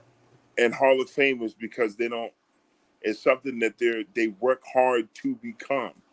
Yeah. You know what I'm saying? Compared to those that's been fans and they've been doing it since they were kids and trying it out, and then it's a lifelong dream compared to someone that's like, oh, let me see what this wrestling shit is about. And the next oh, you're the biggest thing since fucking sliced bread. And it's like, I just wanted to try this shit out, see how it is. Nothing big, nothing major. And how'd you feel about Jade's performance tonight? Did you feel like it was a little bit more improved? Okay. Do you want my honest opinion? Yeah. Oh my God, she looks so fucking gorgeous. Bro, she came out. Bro, she came out with that haircut. Her Bianca came out looking like the X-Men. I was like, yes. It was the X-Men mix with Mortal Kombat, bro. The colors. Yes, bro. I was marking hard for it. She had that glow Scorpion type of look, Naomi. That bitch looked like Scorpion Storm. Yes. Yes. And her hair slicked back and everything. She had the split down with the little Indian tribe thing. Yeah, I was like, oh my God, look at her, bro. And just the physique. All legs and ass. Oh, I'm sorry. Like, she made Bianca look small. Bianca look small. I said it on the watch party. I said, is this a race war we having right now? Is this like the blacks versus the communists? Bro. Like, is this the world be free type of? No, you'll like this shit? Joke. You'll like this joke. So I have one of my friends. Shout out to D. God, I'm giving him a shout out. So the way he referenced this match, right? He goes, any Fast and Furious versus Tokyo Drift. Shut the fuck up. Oh man. That's fucked up, but that's true though. It's fucked up. That's the true fucking statement. That is the truth. That's the true fucking statement. Anyone but Tokyo Drift. Well, I mean, that's the concept they had when you had the Kabuki Warriors. It was like, I think they delivered well though. Asuka, Kairi they Sane, and Dakota Kai did their thing. I was really impressed. I'm glad that they got a good showcase out of that. They had Dakota Kai looking like a dominatrix, man. She looked strong in that match. I was shocked. She really did. No bullshit. She really did. But like I said, The match felt like it was only put together to introduce Jade and still a bit stiff, but I've seen improvement. I agree with that, Sandman, but the biggest thing is I think they did represent all of them. They all got pieces in. Bianca got her reps in. Naomi obviously was going to get the heat. Naomi got her flowers tonight, like literally getting her back onto the roster, not only getting into the WrestleMania picture. I mean, that's the goal. Regardless of how long it takes you to enter wrestling room, you want to be and in WrestleMania WrestleMania. That's the gotta be a thing. WrestleMania. It's And important. really, in reality, they made history tonight with Jade, Bianca, and Naomi. Period. And of course, Asuka, Dakota Kai, and I will say this right now: Dakota Kai proved that she belongs in the picture now. Yep, she does. It took me a while to really get behind Dakota Kai, but the way she is moving, the way she's going now, she's killing it in her own way right now. She looks so frail to the point where it's kind of like She doesn't look like she's like losing that confidence like she used to. She was first on the main roster. That's the same thing that Tegan Knox really just still can't get out of, in my opinion. Who was the okay? What's the girl's name? I can't think of her name. She was with Bray Wyatt in the firehouse. You're talking about Alexa Bliss. Alexa Bliss. Thank you. Because I was really drawing a fucking blank. I was talking to my buddy earlier about that. I see her coming back when Wyndham's brother gets in. Yep. Howdy Doogie. That documentary had me going. I can't watch it, bro. It was tough. It was tough to watch. I can't watch that documentary just yet. I can't watch it just yet. That and Romans. Romans was very good too. I was shocked. Romans was really good. Did you see how they asked about his leukemia and shit? Yeah, I see. I can understand why he didn't want to talk about it, but it also, in a way, we kind of needed that investment. But of course, to establish what they're making Roman. Roman's the bad guy. You don't, and I think Roman was making that really adamant too. It's like, hey, I'm the bad guy in this. You don't need me feeling bad for me. Like I never wanted to be the good guy in this picture. That's what I was getting paid for. I didn't have any leeway to say, hey, I want to be a bad guy. For me to finally get that momentum, I'm pushing that to the moon. You're not going to beat this guy type scenario. So I got the point of that, but I like both documentaries. But seeing what Bray's was and stuff, it really just sucks. Like that Royal Rumble was his last freaking match. But other than that one, obviously we just talked about. I've been calling them Black Girl Magic. That's what everybody's calling right now. I think they really did their thing tonight. All the women got a good showing in it. I was a little bit worried at first because I'm thinking, Damage Control is just going to be they enhancement talent for this match. They actually looked strong. Everybody got their parts in. I'm trying to think of the next one. We went through the Dom one. Oh, we got to talk about the most upsetting win tonight. Sami fucking Zayn pulled it off tonight. You weren't happy about it? You didn't believe it? No. I'm both. Bro. I'm happy and I'm pissed because I picked Gunther. Yes, I was. So get this. My wife, she only watches the Royal Rumbles and WrestleMania. My wife watched the intro of Sami Zayn because I gave her a little leeway. I said, as long as she picks her picks before the match starts, she'll be okay. And she got it right. She said, based off that promo, or them in the back telling his son, hey, stay in the back. I don't want you to see this.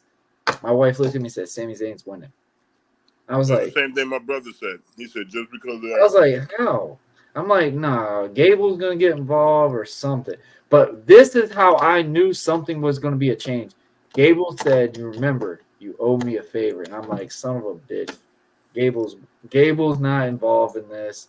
He's going to be the number one contender for this title. Mhm. And that's where we're going to get with this. And I'm just like, oh, no. And just the way that match went, bro, I'm happy for Sammy. You can I'm see happy. a lot of Chad Gable in that match. Yes. If Chad Gable had that presentation as that big star, yes. And I think if Sammy continues that, Sammy's going to be in that world title picture. And that's what I told people. I said, in order for him to get through this match, whether he wins or lose, I agree, Sammy. He has to put on a 5-star match, meaning he has to do everything that he did in this match tonight. He had to do that whether win, lose, or draw. Yeah. Because if he didn't, he would have been the same old Sammy, and he would have dropped. This was his reinvention to the world. Still with him doing the little wobbling thing, I think that was a little much, but he did take a beating. So he took a straight ass whipping. I'm not done. The ass whipping that he took tonight it overshadows everything else that he went through, including. I don't think a lot of people picked Sammy tonight. Nobody picked Sammy tonight. Nobody picked. My wife would have. My wife would have made some money tonight. My wife would have made some big money tonight on that bet, bro. I gave you the shout out. I said it. You, my bro. 3% would have picked Sami Zayn tonight. Period. 3% out of a whole world. 3. Sami Zayn made a lot of people lose money and win money. Yep. No bullshit. I'll tell you that right now. Shout out to the Hard Rock. They giving out some money tonight. You know they do a Vegas hit. So whoever picked Sammy tonight, you just came up big fucking time. You don't need to worry about the lottery. You just got it. You just got paid. Man, listen, man. Tonight would have been a great night for gamblers, bro. Tell you right now, I was so invested watching Sammy's match, and I you gotta understand that streak, 666 days or some shit like that. Like you gotta understand, 666. But damn, like that tells you Gunther's coming for that heavyweight title. But that just shows you how much people invest into streaks. Mm-hmm. It's just like the Undertaker in his streak. Once Brock broke that, it was like, what the fuck do we have left? Yeah. What do we have? And then you had to make Brock look like completely untouchable. Because that was Cena's idea, which was smart. It was smart in a way. If that was Cena's call, I respect every bit of it. I thought it was the fact that, because even though we all know the behind the scenes, we feel like we know, we all felt like, oh, he just dead weighted John. Like literally he just didn't give John anything. But John came up with that. And I was just like, damn, I have to respect Brock now. Because that was all Cena's call, and it did make sense. Bro, you just beat the most undefeated streak ever. Like, that's WrestleMania. So seeing him beat that, you had to be that guy. But, bro, that's insane. That was definitely a good showing. I was super happy for Sami Zayn. There was a lot of titles that changed tonight. So now that makes me the worried about tomorrow. It just, you know what it is? I think 2 titles at the most is changing tomorrow. 2. Oh yeah, the heavyweight and both heavyweights. Both heavyweights and Bailey's. Oh, so it'd be 3. Yeah. Logan Paul's not losing his match. No, he's not. I picked Logan Paul. He's not losing his match. I picked Logan Paul. Just clearly seeing it now. I mean, I hate to say it, Randy don't need it. KO. No, KO doesn't need it either. Mm-hmm. No, it's just to help promote Logan Paul. That's all. It is. And I think it is going to help establish Logan Paul completely. I mean, you're in there with 2 of the gridirons of SmackDown right now. So, I mean, it's just a good showing. So, overall, what would you give WrestleMania Night 1? 9.2. Same thing I did in the first in the watch party. 9.2. The reason why it's not, and that's rare that you would give a WWE product back.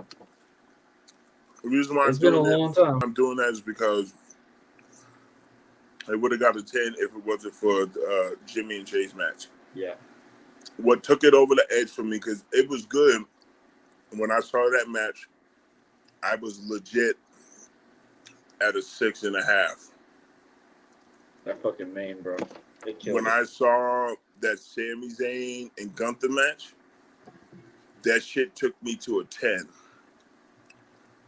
Then when I saw the main event match, that brought it back down because even though it was an up and up match, the abuse of power just kind of it just kind of made it seem like, okay, Rock, like you're really gonna play that I think final that's the boss, only way you could really get to not like Rock. And I think right? that's what he's understanding too. Is like, Right. and it sucks too because you know he wants to hesitate throwing that belt at Cody, but he's like, bro, they still are on my side. I've got to get them fully invest into you. You So got I to can tell the see that story in point, and order it's to that's make it the work. only thing that sucks about the what I always say, the give and feed in pro wrestling, because the objective of the heel is to establish the babyface. The objective of the babyface is to establish the heel, but doesn't look like it. Just depends on who the match is supposed to showcase more on. The focus is more likely supposed to showcase on the babyface, unless if you're really trying to get that big nostalgia for this heel, like a run, a streak, or type of scenario of that. So it's just that really, it's just a up and under with it. Very impressed with the WWE product over the past week. A lot of improvement under new management. It felt newer, fresher, It felt great to better. be a wrestling fan. Shout out to Triple H, It felt aka like a Paul the freshly Best. squeezed, a brand new squeezed orange that you ain't never tasted in your life. Nice and ripe, straight off the vine, man. Ain't gonna lie to you, nice and juicy, bro. Hey man, Like night one was very epic. I'm not gonna lie to you, from beginning night two is to gonna be the end. tough to follow. It's gonna be tough to follow. It's 6 matches. Matter of fact, let's do the to- match. Let's see what the matches we got. We got Okay. left. We got LA Knight, AJ Styles. That should be a very interesting match. I got LA Knight. So we got Bailey and Io. That's I gonna got be a Bailey. good. We've got the 6-man Philadelphia street fight. Rumor has it that there's gonna be a newer member entering the Street Profits group. I got the Street I Profits. still got AOP and Cross. They need it more. I got the Street Profits and Bobby Lashley because they need it for the tag team belts. They do. I agree with that. But if you're wanting to establish AOP and Cross, you need to give them this one, especially that they didn't get the SmackDown one. So what you do is you have AOP bring that fight it's to a the street fight, Profits. so it's going to be anything goes type scenario. So the person that's going to lose it is going to be Karrion Kross. It's not going to be AOP. That's what I was thinking. AOP is going to look too strong in this. Yes, but it's going to be enough for Street Profits to maintain or contain AOP while Bobby Lashley does his thing with Karrion Kross, and then you have B-Fab making sure the chick don't. That picture. You know what I'm saying? Making sure the chick don't do nothing, but then you got to think about the person that's coming in that might help with the other guy or to help out the Street Profits with AOP. Yeah, and then we got Sammy's. Then we got Seth Rollins and Drew McIntyre. That one's going to be all kinds of crazy. I have Drew McIntyre winning, and but then I have Damian Priest coming in and cashing in and stealing the thunder. So here's my thing. I think because Drew's going to think it's going to be a fresh fight, I think Damian's going to pull the Seth. WrestleMania 31. I think Damian's just going to enter himself in and make it a triple threat at the very end, because Seth has already got the knee that he's selling.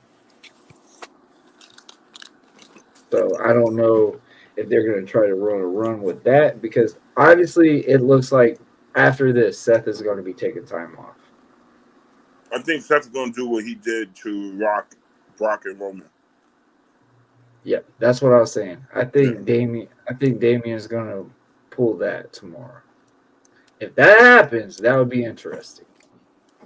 But I still think the swerve is going to be Finn. I think Finn has still got the money in the bank briefcase. That would be a swerve of that concept.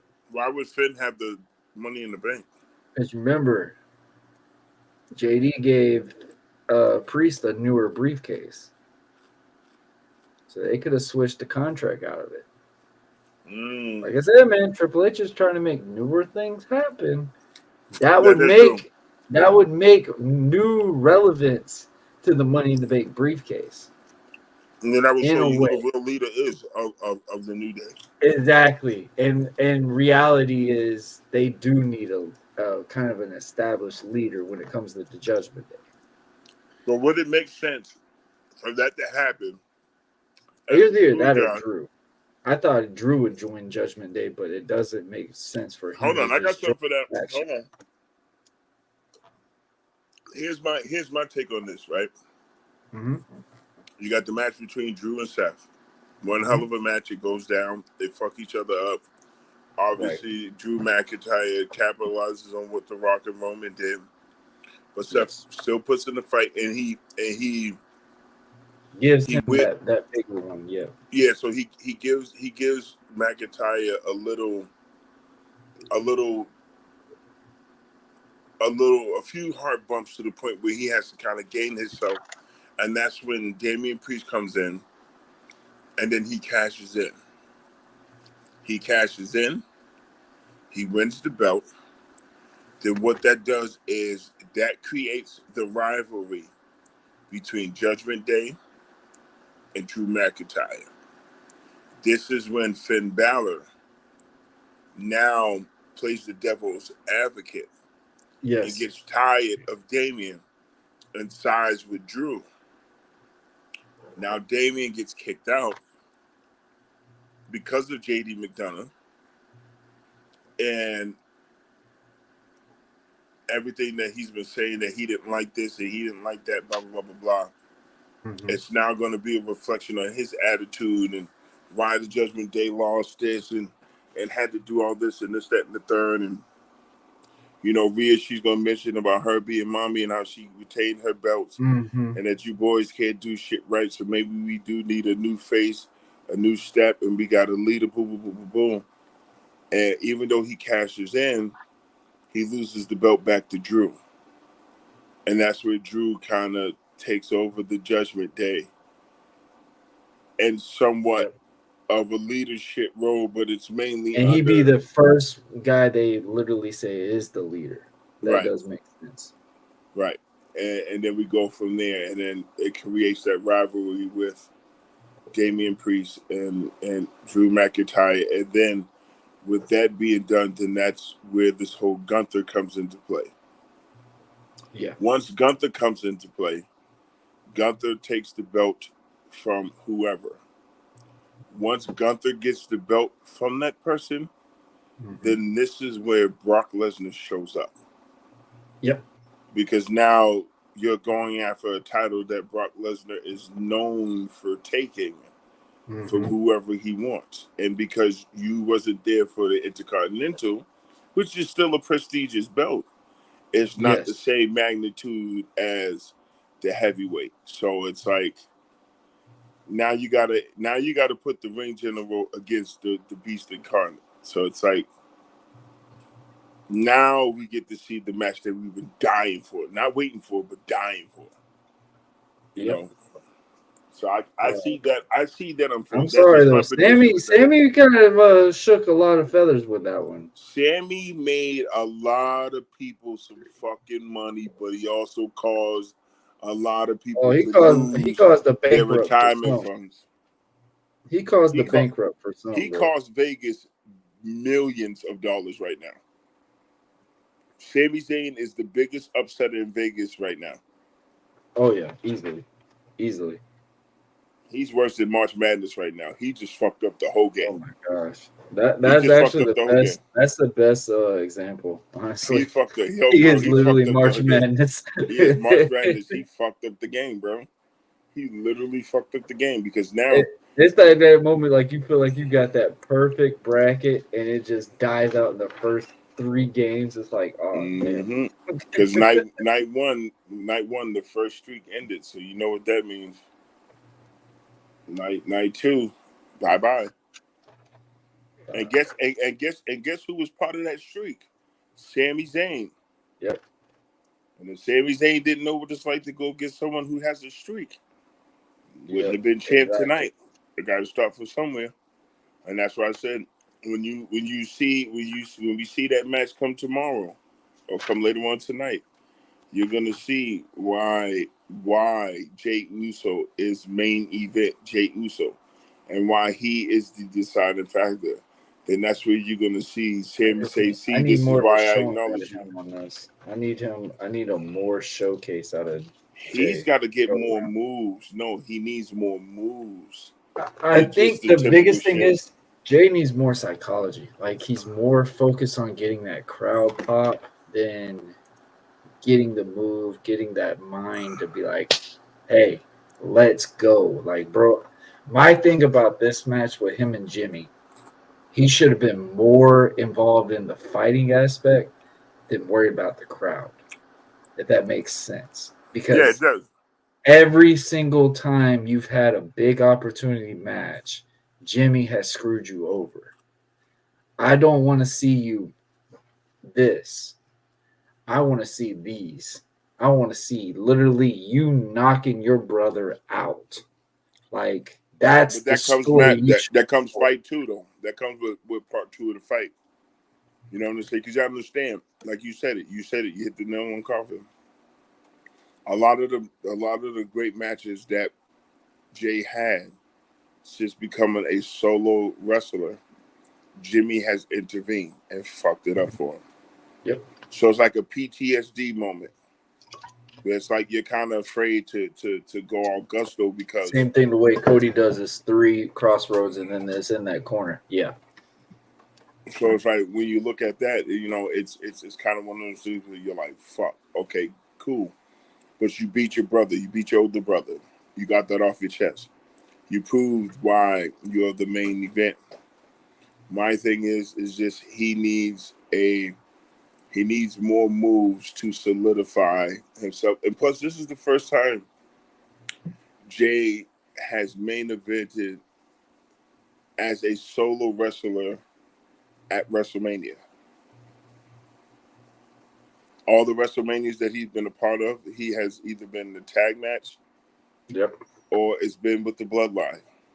Yep. This is the That's first the same thing I said WrestleMania. about Jimmy and him. I was like, you know, this is the first time they literally have been at Mania by themselves. Well, this is big for the both, but it's mainly bigger for Jey because Jey has been the healthiest out of the two.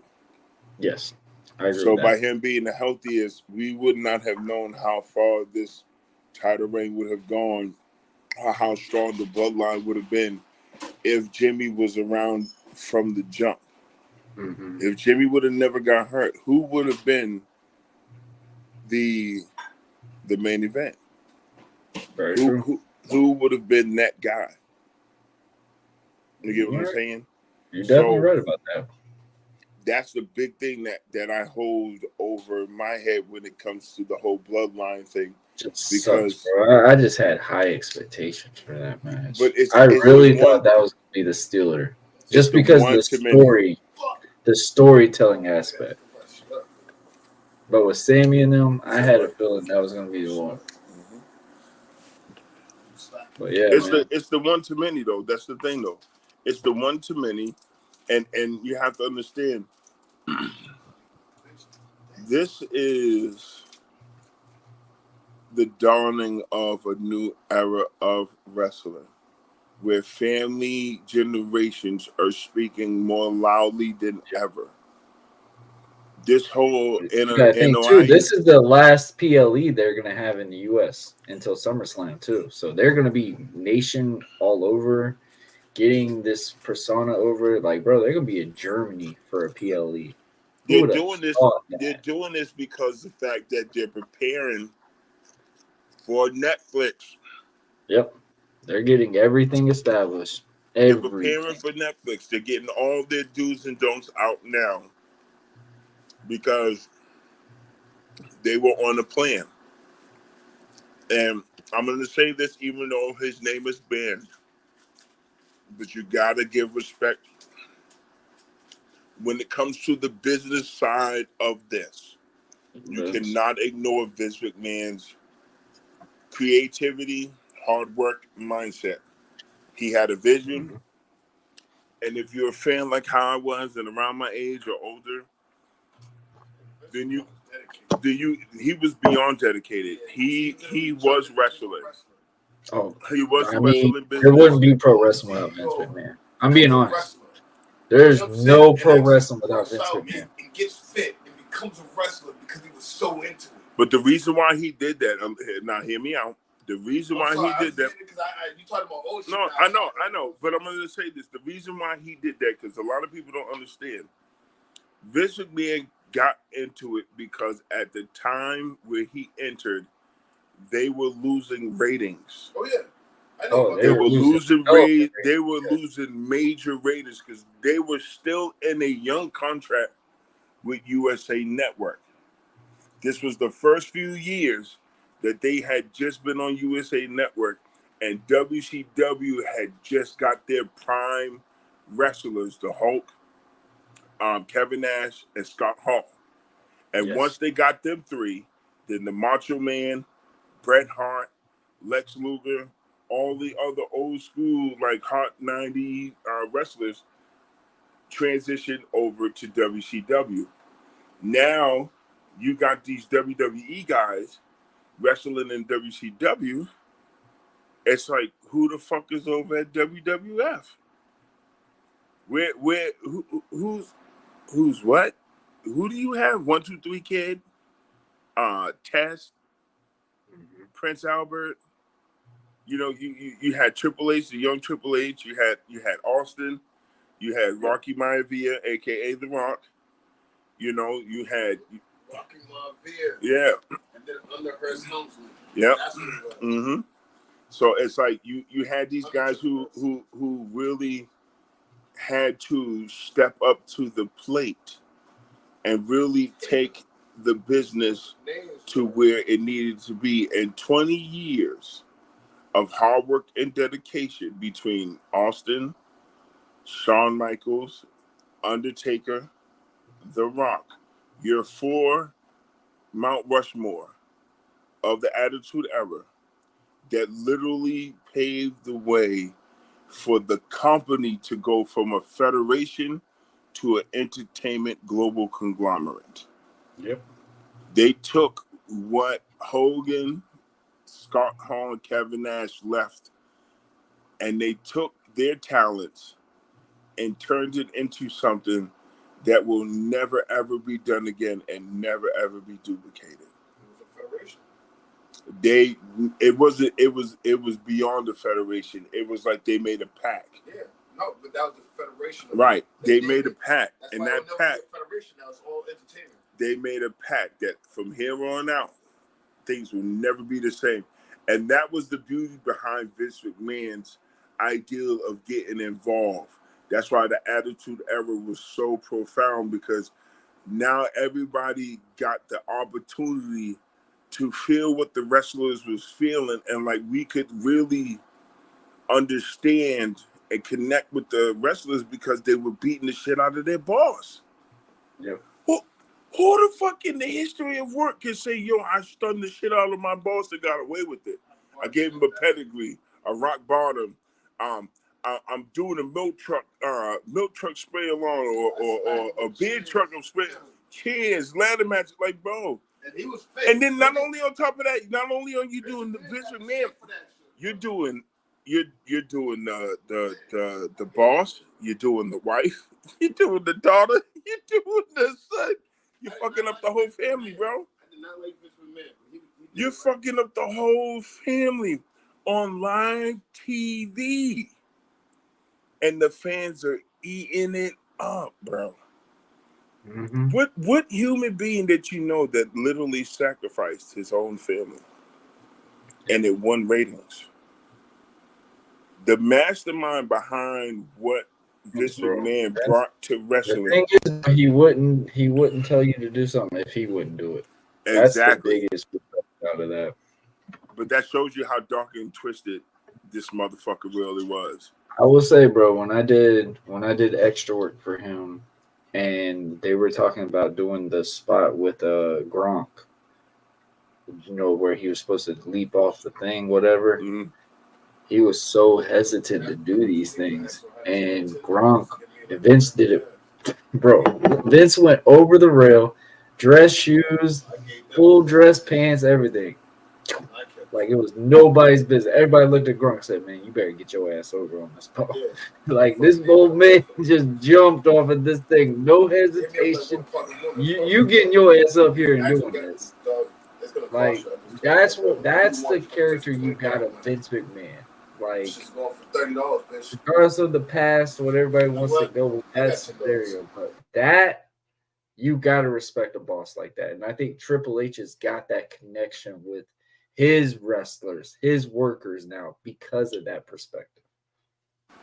And see, that's the beauty of it to see. And see, this is why I laugh when people be like, "Oh, wrestling's fake," and I be like, "Okay, to maybe about to a degree. I'm not gonna even give a percentage. I'm gonna say it to a degree. It's fake to a degree because there are some actors." I said, but how about you and I get in the Our ring, neck's right? pretty stiff from that fake And sport. hold on. And I said, well, let's get in the ring, right? And let's see whether or not, how would you feel if I gave you a chop across your chest? You tell me that's real. No. You know If I suplex you like how they suplex on TV, let me know. See, the thing about it is, no. All right, put it like this. Let me know if that's real, because at the end of the day, that's going to determine body whether is or still not crashing the pad. your body is not used to taking that kind of poundage. Exactly. No. The way you explain the realism and the detail of the wrestling, it's not the question of, it's not the statement of it's fake. Because the reason why they said it's fake is because they grew up with it mentally being real. Right. They didn't see it as acting. No, because back then you didn't have all the acting because there were no Bleacher Reports. No, there was acting. There were storylines, the drama in the back, behind the but scenes. back then in the golden era, you didn't have all that. You didn't have all that in the golden era. Back then, you didn't even know the code words of work, job, all that. So yeah, that was all acting because they had to build up a story for the controversy for the matches. You know what I'm saying? No, I understand what you're saying. But no. As a person that don't follow anymore because I believe there was fake, is because I believe all that was real. That controversy, that drama, as I grew older, I realized it was a wrestling, what do you call it, soap opera. Right. It's the Action Park soap opera. But it's real. Yeah. That's the sad thing about it. It's real. I've always called wrestling a violent theatric. It's real wrestling. Same difference. That's literally what I've always called it. It's a big violent theatric. So, like literally, it's an escape zone. It is real because they do get hurt and they do got to be physically fit to do all of these moves. You got to be conditioned, fit, mentally prepared, the whole nine. See, realizing the people who say that it was fake, it's because they're realizing now that they were actors. These are performers. You know what I'm saying? For a person Here's a spoiler of what wrestling sounds like. Didn't believe nothing was scripted. Growing up, nothing was scripted. That's the sound of a wrestler. Everything was like everyday shit. They go to work. That's his body. And it's drama. You know what I'm saying? So they go that to was work. my body today. You got beat. You know what? I can't wait for the ring. I'm gonna fight you right now. Right. We don't even have no scheduled fights. I'm gonna fight you now and show you that I can beat you. And then if you want to fight me in the ring, that was all. But real, like I said, that goes back to the golden era. The golden what that's they call. All I'm talking about is the golden era. That's what I'm saying. Like that's what we believe. You know what I'm saying? So the golden era is your Andre the Giant, like your Hogan. Yeah, I've heard that plenty of times, man. I've heard that. No, I was explaining that to what you were hearing in the background. That's my brother. So my brother I know, but his comment, he was talking about comedy hour. And he watched WrestleMania with me tonight, and I kind of got him a little bit back into watching wrestling. Got him in that wrestling Kool-Aid. Yeah.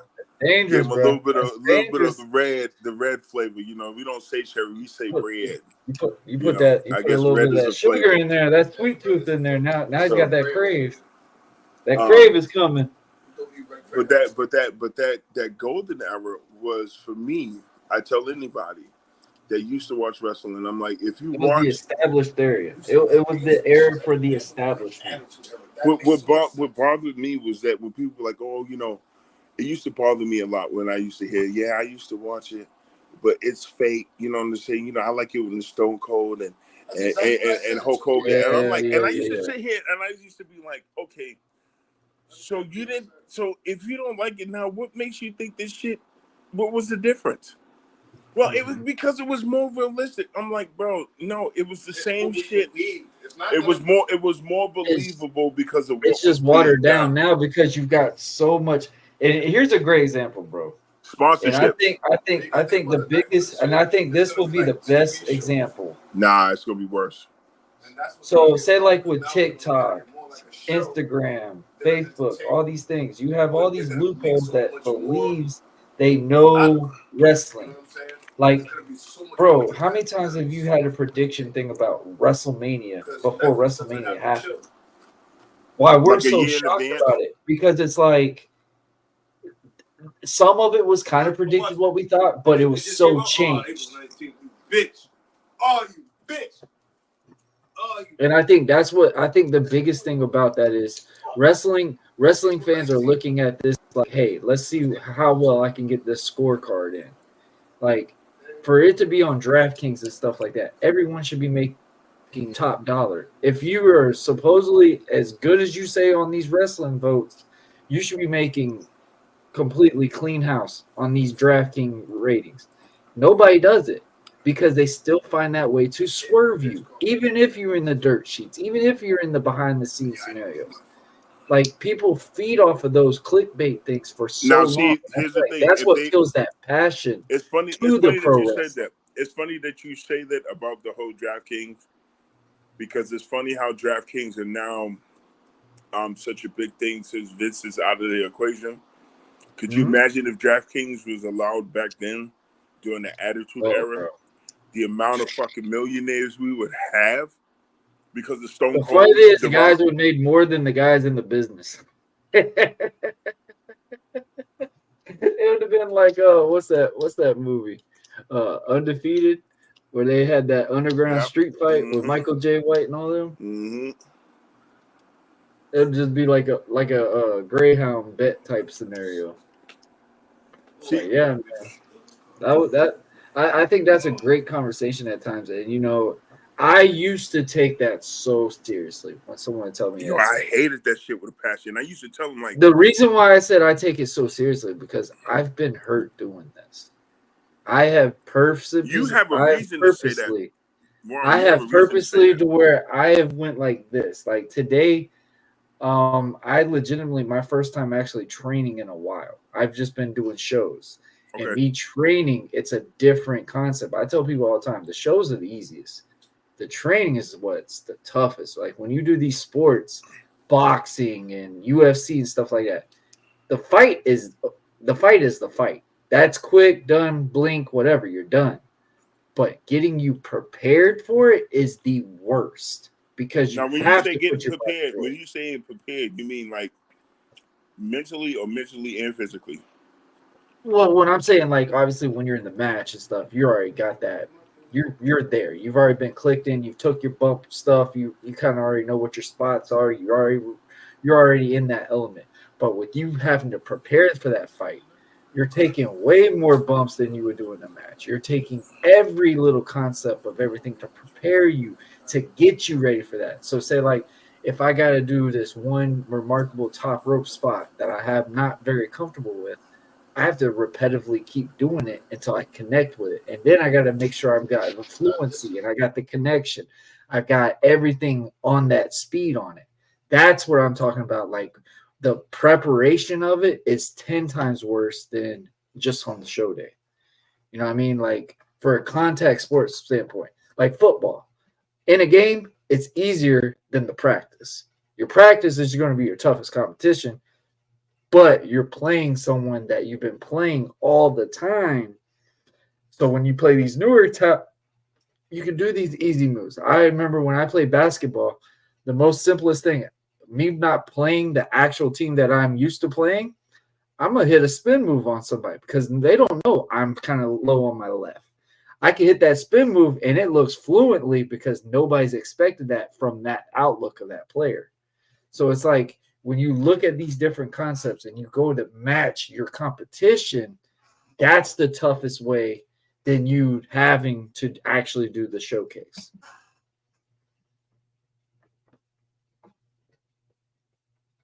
That's how I've always learned the art of any type of sport, in my opinion.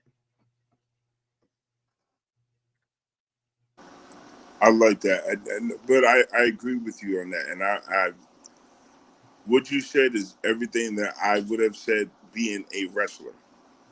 Mm-hmm. You get what I'm saying? So your point is absolutely valid. And I'm gonna be honest with you. You're a very humble dude for a person that's a wrestler. Okay?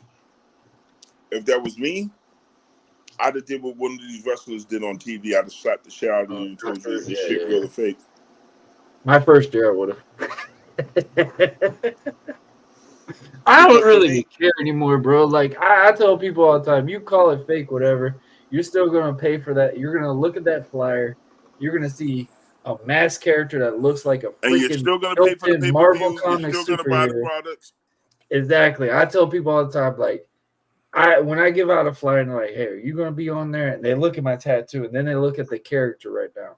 Because usually in the picture, I either have it covered or it's a little bit slightly showing, just to kind of like, oh, give them that little Easter egg so they understand. And they look at me, my arm a little bit, and they look at me like, all right, we'll see you later. Like, it's just the fact that, it's just a funny thing no more. My biggest thing is now, bro, and my wife hates it at times, I have no emotion. Like, tonight was the first time I've had high emotion watching a pro wrestling match. And that's insane for my wife to see because she literally said the 8 years that we have been together, that's the most she's seen me fully invest like an emotional feel watching anything. Like other than my son's scenario, she doesn't ever see me get like emotionally, in that woman. I kind of feel like I'm like that shell and it's hard to break, if that makes sense. So for me to really crack and really break character on that scenario, like I said, my first year I probably been like a chiming little puppy, but other than that, man, it is what it is. They're gonna pay. They're gonna pay to watch me. If they don't, they don't. I mean, I'm still getting paid to do something I love. I don't need to do it. I don't need to. I'm not struggling money wise. It's not like it's gonna like, oh, I need to depend on this money to keep me going. Like I'm doing this personally, putting myself in through all this just so I can enjoy my last run because it was taken from me, and I feel like it's my fairness and my rightfulness to give it back and help, not only help establish the younger guys that are coming out, like my boy Jules Bradley and all these other guys. Like I feel more appreciated helping the next person than I am worried about me. And Blackheart will tell you that all the time. He's like, hey, Warren, I want you to actually really like invest your time and put yourself into that main character that 1 year that you're saying you're giving.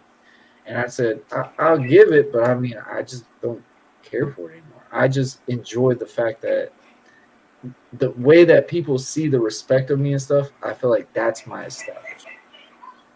You know what I mean? Like, it's not like I'm not asking for someone. I've never begged for that scenario.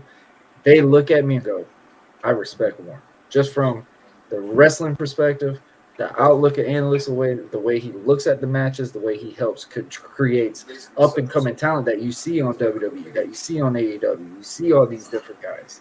Like I have a little bit of piece out of that, and that's what makes me motivated in that whole scenario. How far she was? She was not too far. You do a lot, bro, as a wrestler, bro. I wish I had that fire to really I've been step around, into the bro. ring. Like I tell people, if I wasn't in it, I was still in it, even if I didn't want to be in it. Right.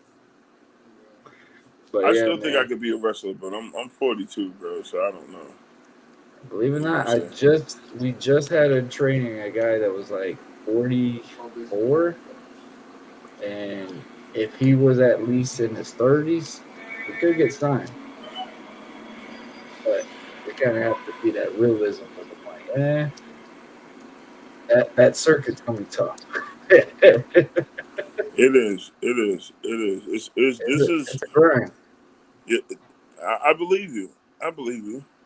That's why I I'm don't like, tell people. I don't sit there and say. I don't look at them and go, "Oh, you won't make it."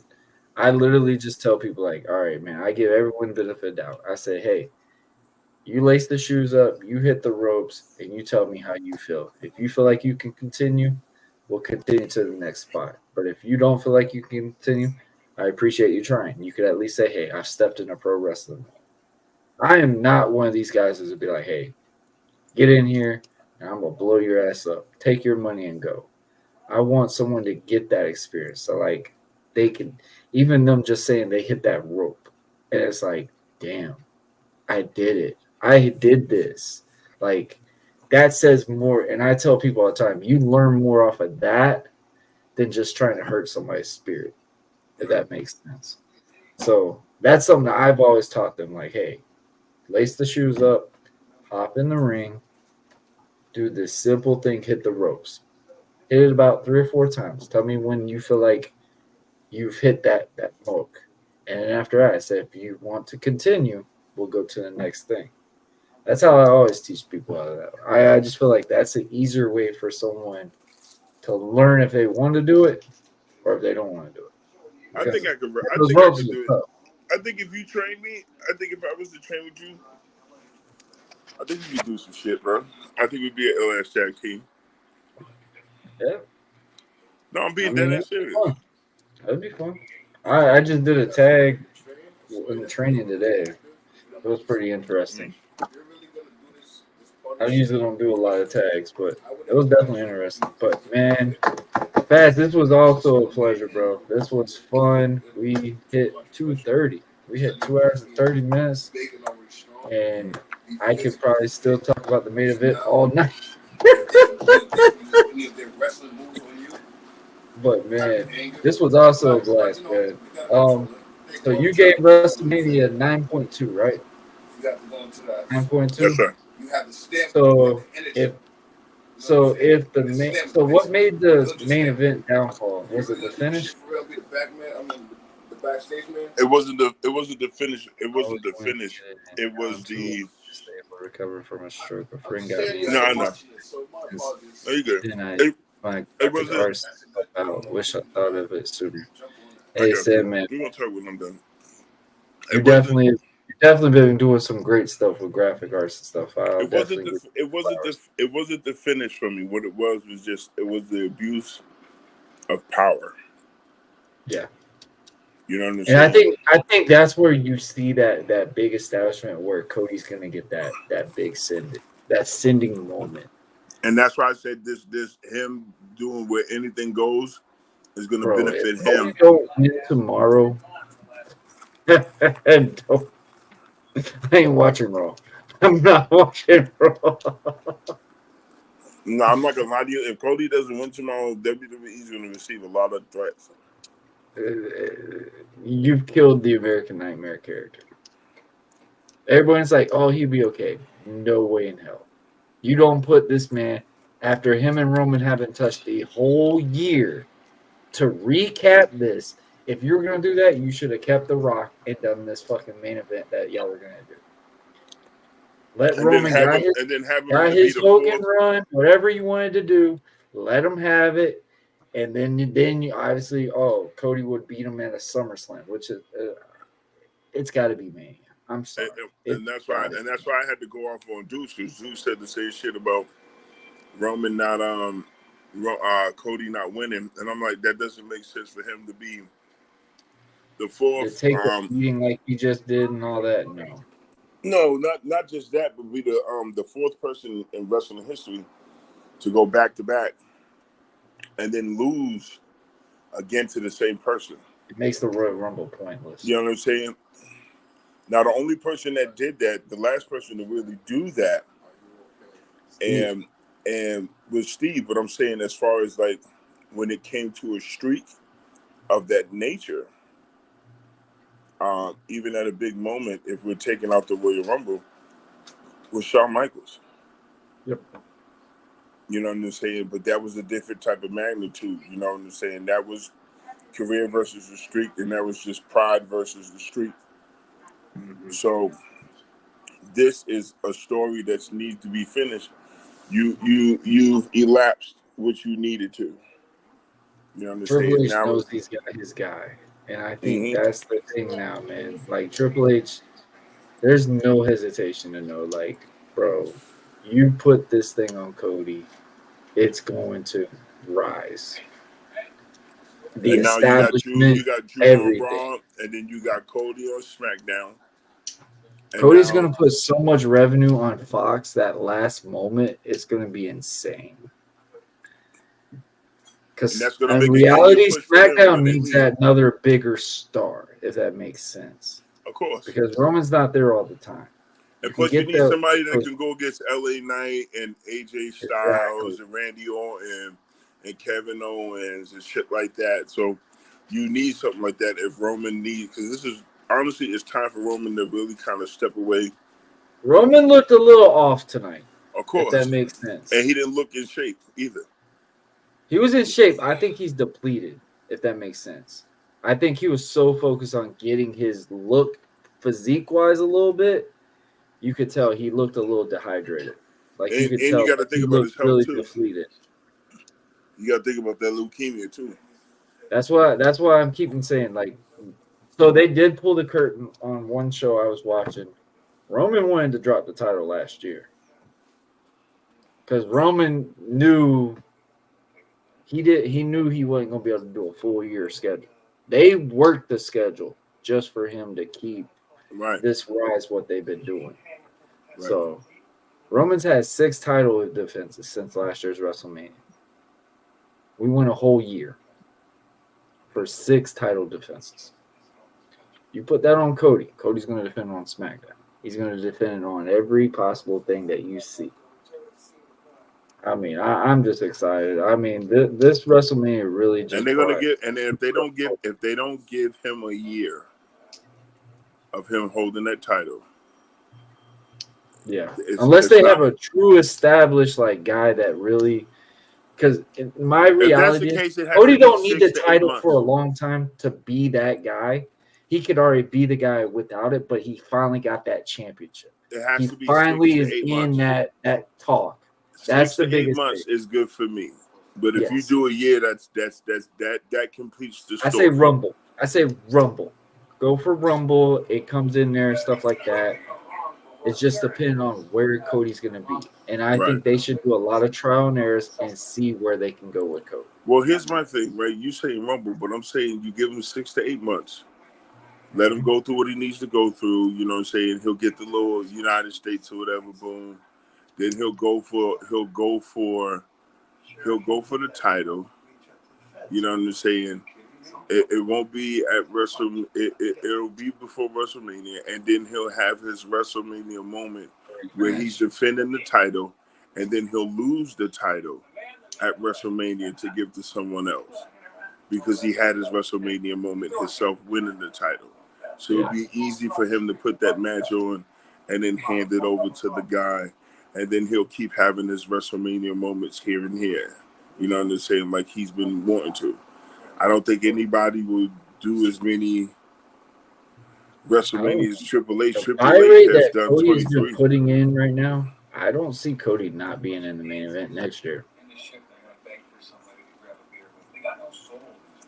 I think if they're going to continue night 1 and 2, Cody's going to be on night 1 main event or something like that. Fungal mouses. It all depends. What is that? Fungal mouses. Okay. But no, man, I think I agree with that. 6 to 8 months, really let Cody carry that banner and really get that moment. I think that would be perfect. Absolutely. And maybe like I think he should lose it like how Cena did, like defend like in a Hell in a Cell or something like that, win, and then someone cashes in on him. I think that would make that true established, and still it doesn't kill his credibility at the same time. Because it's like, oh, Cody just did all of this, and then, oh, that guy just did that, really? Like, That even gets you more momentum with Cody. My opinion on this is, and everybody could say what they're saying, Cody doesn't just have the story. That's the part where a lot of people are failing with this. Cody The is the story story. is the big focus, but Cody, he said it on a press conference earlier. Cody is the most passionate guy on that roster. Right. He's the realest guy they have right now to this date. He's not a character. This is Cody Rhodes. Right. Cody is going after hours, making sure he high fives every single fan that comes to the buildings or praises him or whatever. I don't think his fan base will die out. Even Never. I He's think doing what his dad he's did, gonna but be 10 times untouchable. more. He's doing what his dad did, but 10 times more. And that's Exactly. why I said that's why I said the way this is going, it's beautiful because you got the right person at the right spot. And plus, this is under new management. Yep. So you don't have a fall guy. You have a guy who went through the trenches and then left with his career in a shithole. And then he leaves, and then he turns himself into a phenom.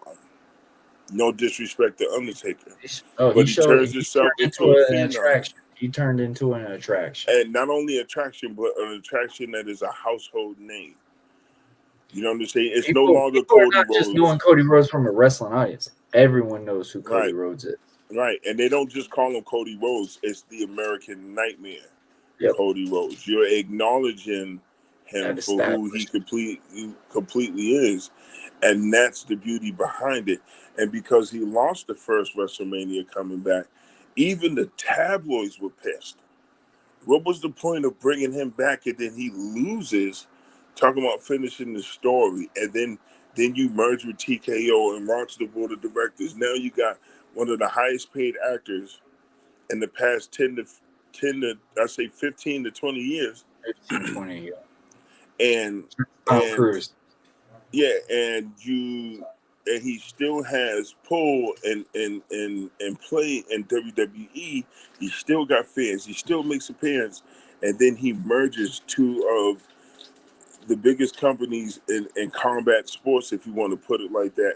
And then now you have opportunities from both sides to not only be in MMA, but wrestling and future movie roles. So you legit have a three-way option of how to better yourself. You don't have to destroy yourself to keep Exactly. making paychecks. They And can move that's you something around and I tell find the people all right the time. And I avenues. know a lot of wrestling fans will think that's like a knock on that. It's not. I mean, bro, like our body can only do this for so long. Like Right. I remember someone in the training today was talking about, hey man, when you hit 40, you got a bump car. I said, shit, bro, I'm only 32 and I got a bump car. I don't know what you talking about.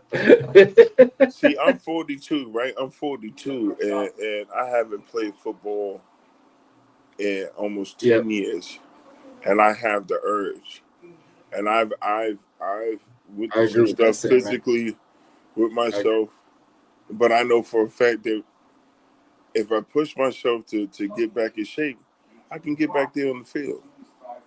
You know what I'm saying? It's not That mindset. just the physical. Gotta It's get the that mindset. mentality. It's the mindset that you have to get behind it. And once you have that mindset, then you can put your body through what it needs to because you know yourself. You know how to push yourself. And that goes to show you anything that you do when you have an understanding of what it takes. Like Cody Rhodes, like he understood when they had that. What Plus, was he that just group? signed a multi-deal, so there's no way to help. This man was told, "Hey, you're losing tomorrow night, He's but not I need losing. to Not know if under you're signing triple. a Not deal, under bro." now. That would have happened under Vince McMahon's hands, but not under Triple H's hands. Triple H is not going to do anything that replicates what Vince McMahon does outside of the structure of what WWE is all about. When it comes to the foundation and the standards of WWE, Triple H follows by Vince McMahon's T to the fucking guideline book.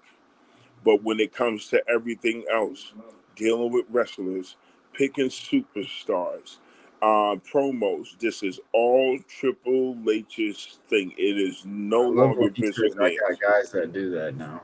Like, he doesn't have to do all the legwork. He knows who Right. they all are, but he doesn't have to do the full legwork. Like, he tells people all the time, I'm home with the family. I'm Right. doing this and that. I was just like, bro, I got more respect for Triple H. Because he knows what it takes. He said, why do I have to be the one person that has to be there from sun up to sundown? And there's multiple people that I'm paying 6 figures to 7 figures more, and they get to go home and spend time with their family. Like, my business is my wife. No, I got a wife at home. So if I'm paying you to do this, this is your job. This is what you're doing until you're done with your job. I'm going home. Night's over. See you later. I will be back at 9 o'clock in the morning. We'll be back to do this again. Make sure that the morning crew's here. Do not bug me. I will see you when I walk through the fucking door.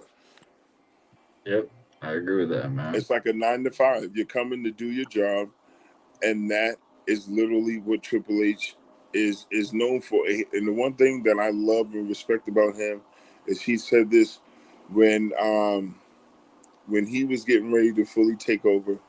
He said, when it comes to the wrestlers, he said, it's none of this we're telling you what to do. He said, you're going to show me who you are. He said, if this is what you're going to be, I'm going to let you do you. And if you can't take over the crowd, so much creative freedom to if everybody. you can't take over the crowd, he said, if you fail, it's on you. This ain't my fault. Right. If you want this character, you bring this character out. If this fails, it's on you. This ain't on me. If you don't prove it, you everything you want. He's like, if you don't prove it, then he's like, that's okay. It's on you. But then if I got to come in, this is how it's going to be. Because once I put my name on it and you don't do it, you're out. You only get 2 shots with Triple H, and I love it. Oh, I love it. I love that he's really putting this. It's a cutthroat shit. And that's the one thing that I do love about Vince is that he showed these guys how to be cutthroat. It's nothing but love and respect the family, but this is a business. And when you fuck up one thing, you're fucking up somebody else's thing, and that's money that we're losing. Money. And that's the main thing. Triple H is about making that money. Let's keep the friendship and family shit going, but this is money. This is money on the table. You know what I'm saying?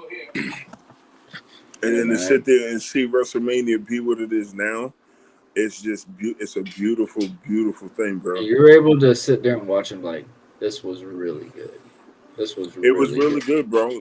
Triple H did a phenomenal hard. It's been hard in the past to literally go, I get the WrestleMania name. It's okay, cool, but this was okay. This was a deliverance. As chief content creator, yeah. This was a deliverance. This is first night doing it alone. The last 3 was the last 3 or 4 he had Vince McMahon. No. I never liked Triple H. I respected his fucking talent and his character, who he was, but I never liked him because. Right. But yeah. But that's the beauty behind this. He was a heel. Yeah. But that's the beauty behind. Well, he was a lovable guy behind the scenes. You love to hate him. He was heel. He was heel in public, but behind closed doors, he was that guy. Bro, the craziest thing I learned with pro wrestling. The craziest thing I learned with pro wrestling, the biggest babyface were the worst behind the scenes compared to the biggest heels. They were the nicest guys behind the scenes. When I saw how much he loved Owen Hart and how real close he was to Owen Hart when they was really acting how they hated each other. Mm-hmm. But in real life, they really was like family. Bro, you don't know how many wrestlers cried. No. He cried the most. He was really. Oh yeah. Like when I saw that, it's like his shit made me tear up. Yeah. And I was like, damn, that's when I knew these people, some of them were really family. That emotional touch. When they came, it was money.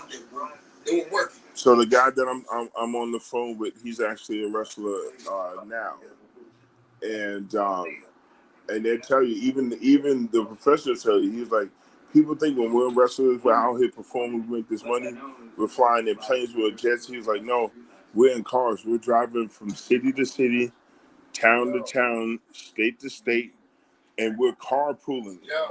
You know, we're on the road with individuals that we gotta. You're at least being cool taken care of in this generation now, but Mm-hmm. it used to not be like that. I'm very blessed the way the Indies is at an upper T right now when it comes to Did you that. go to my brother's house? But hey, man, Fats, Okay over there? I appreciate you hopping on, bro. This was definitely a lot of fun, guys. I want to shout out to everyone that literally was in the comments. Heavily, bro, we hit over 20 people watching this the entire That's what's up. 2 hours and 45 minutes. Shout out to all the guys on the Buzzwood Marlowe X account, the American Prodigy account. We had 14 on the American Prodigy account. Look at that. Buzzing with Marlowe YouTube channel, we had over 17 total that watched it today. And of course, we had one on Twitch. So shout out to all of y'all, guys. Guys, this is just the start. This was only night one main event. We got night two tonight. It's going to be insane. I said it now, man. The main event's going to be overproduced, everything, and I'm all for it. I'm all ready. I said it last time, guys. We were in Infinity War. It's whatever it takes tonight. It's in-game time. We're going to see what that finish in that story is going to look like. There's a victory lap for you, brother. If you want to give anybody shout-outs, you want to plug some plugs, guys, check out the Mob. They are great, great, great. You can check me and my boy Fats over here on the last week of wrestling every Sunday night at 11. Or is that at 10 or 11? It's at 10. Usually I pop in at 11. I'm not going to lie. He pops in on CB time, but I'm going to put the plug in. So tune in on Sundays, last week of wrestling, 10 o'clock every Sunday. We're actually tuning in tomorrow because we're actually doing a watch party. So if you're not busy, you can chime in anytime you want to, bro. So the door's open. But we're doing the watch party, and also get ready for our anniversary coming up as well. 4 years in the business. Shout out to S&W. We are now co-owners with Supernova Wrestling in New England. So get ready for our first pay-per-view July 19th coming. There'll be more info coming, and we'll promote. So please tune in. Keep listening. To one, please tune in to OTT, our Mob Family Podcast. We spit some real shit. There's a lot of knowledge and just fun times. A lot of funny characters. We don't shy away from the truth. Appreciate it, we love opinions, and we accept all criticism, man. And that's the beauty behind it. We don't let nothing get to the heart unless you try to do something stupid. We live by the motto: you attack one, you attack us all. And that's what family does. And my boy Warren, he just became the newest family member, so we had to get that nostalgia in there and get that in there. So I'm just letting all you fuckers know, off rip, don't fuck with Warren. I got code breakers with, bro. Because now he got a hitman on his side, and I'm gonna tell you right now, when I start training, you ain't gonna like what I do. We're gonna be called the American Fats. I like it. Yo, American Fats, bro. American Fats. Yo, bro, that's ill. That's a trademark right there, bro. American Fats. Yeah. That'd be great. That's a good one right there. Mm-hmm. That'd be a nice little trademark. But guys, I want to thank everybody for watching. This was we got to do another show, bro. We got to do another show. Definitely do, man. We'll do one tomorrow night too. I think we're going to get one in tomorrow, definitely for sure. I'll do a recap with you tomorrow night. Definitely thank y'all for watching. Like I said, man, it is literally 2:30 in the morning, and y'all have been so consistent with the stream with us. So major shout out to all of y'all. But guys, definitely check out the Mob. Check us out on last week of wrestling. Check us out, Buzzwood Marlowe. I know we had an episode Friday. I apologize. We had a passing in our family. It kind of affected my wife not to be on it, but next Friday, I promise. We had over 767 people in the waiting room, which is unheard of. Waiting for this episode between me and my wife. That will happen next Friday. We promise. But guys, thank y'all for watching another great episode of Wrestle Rant.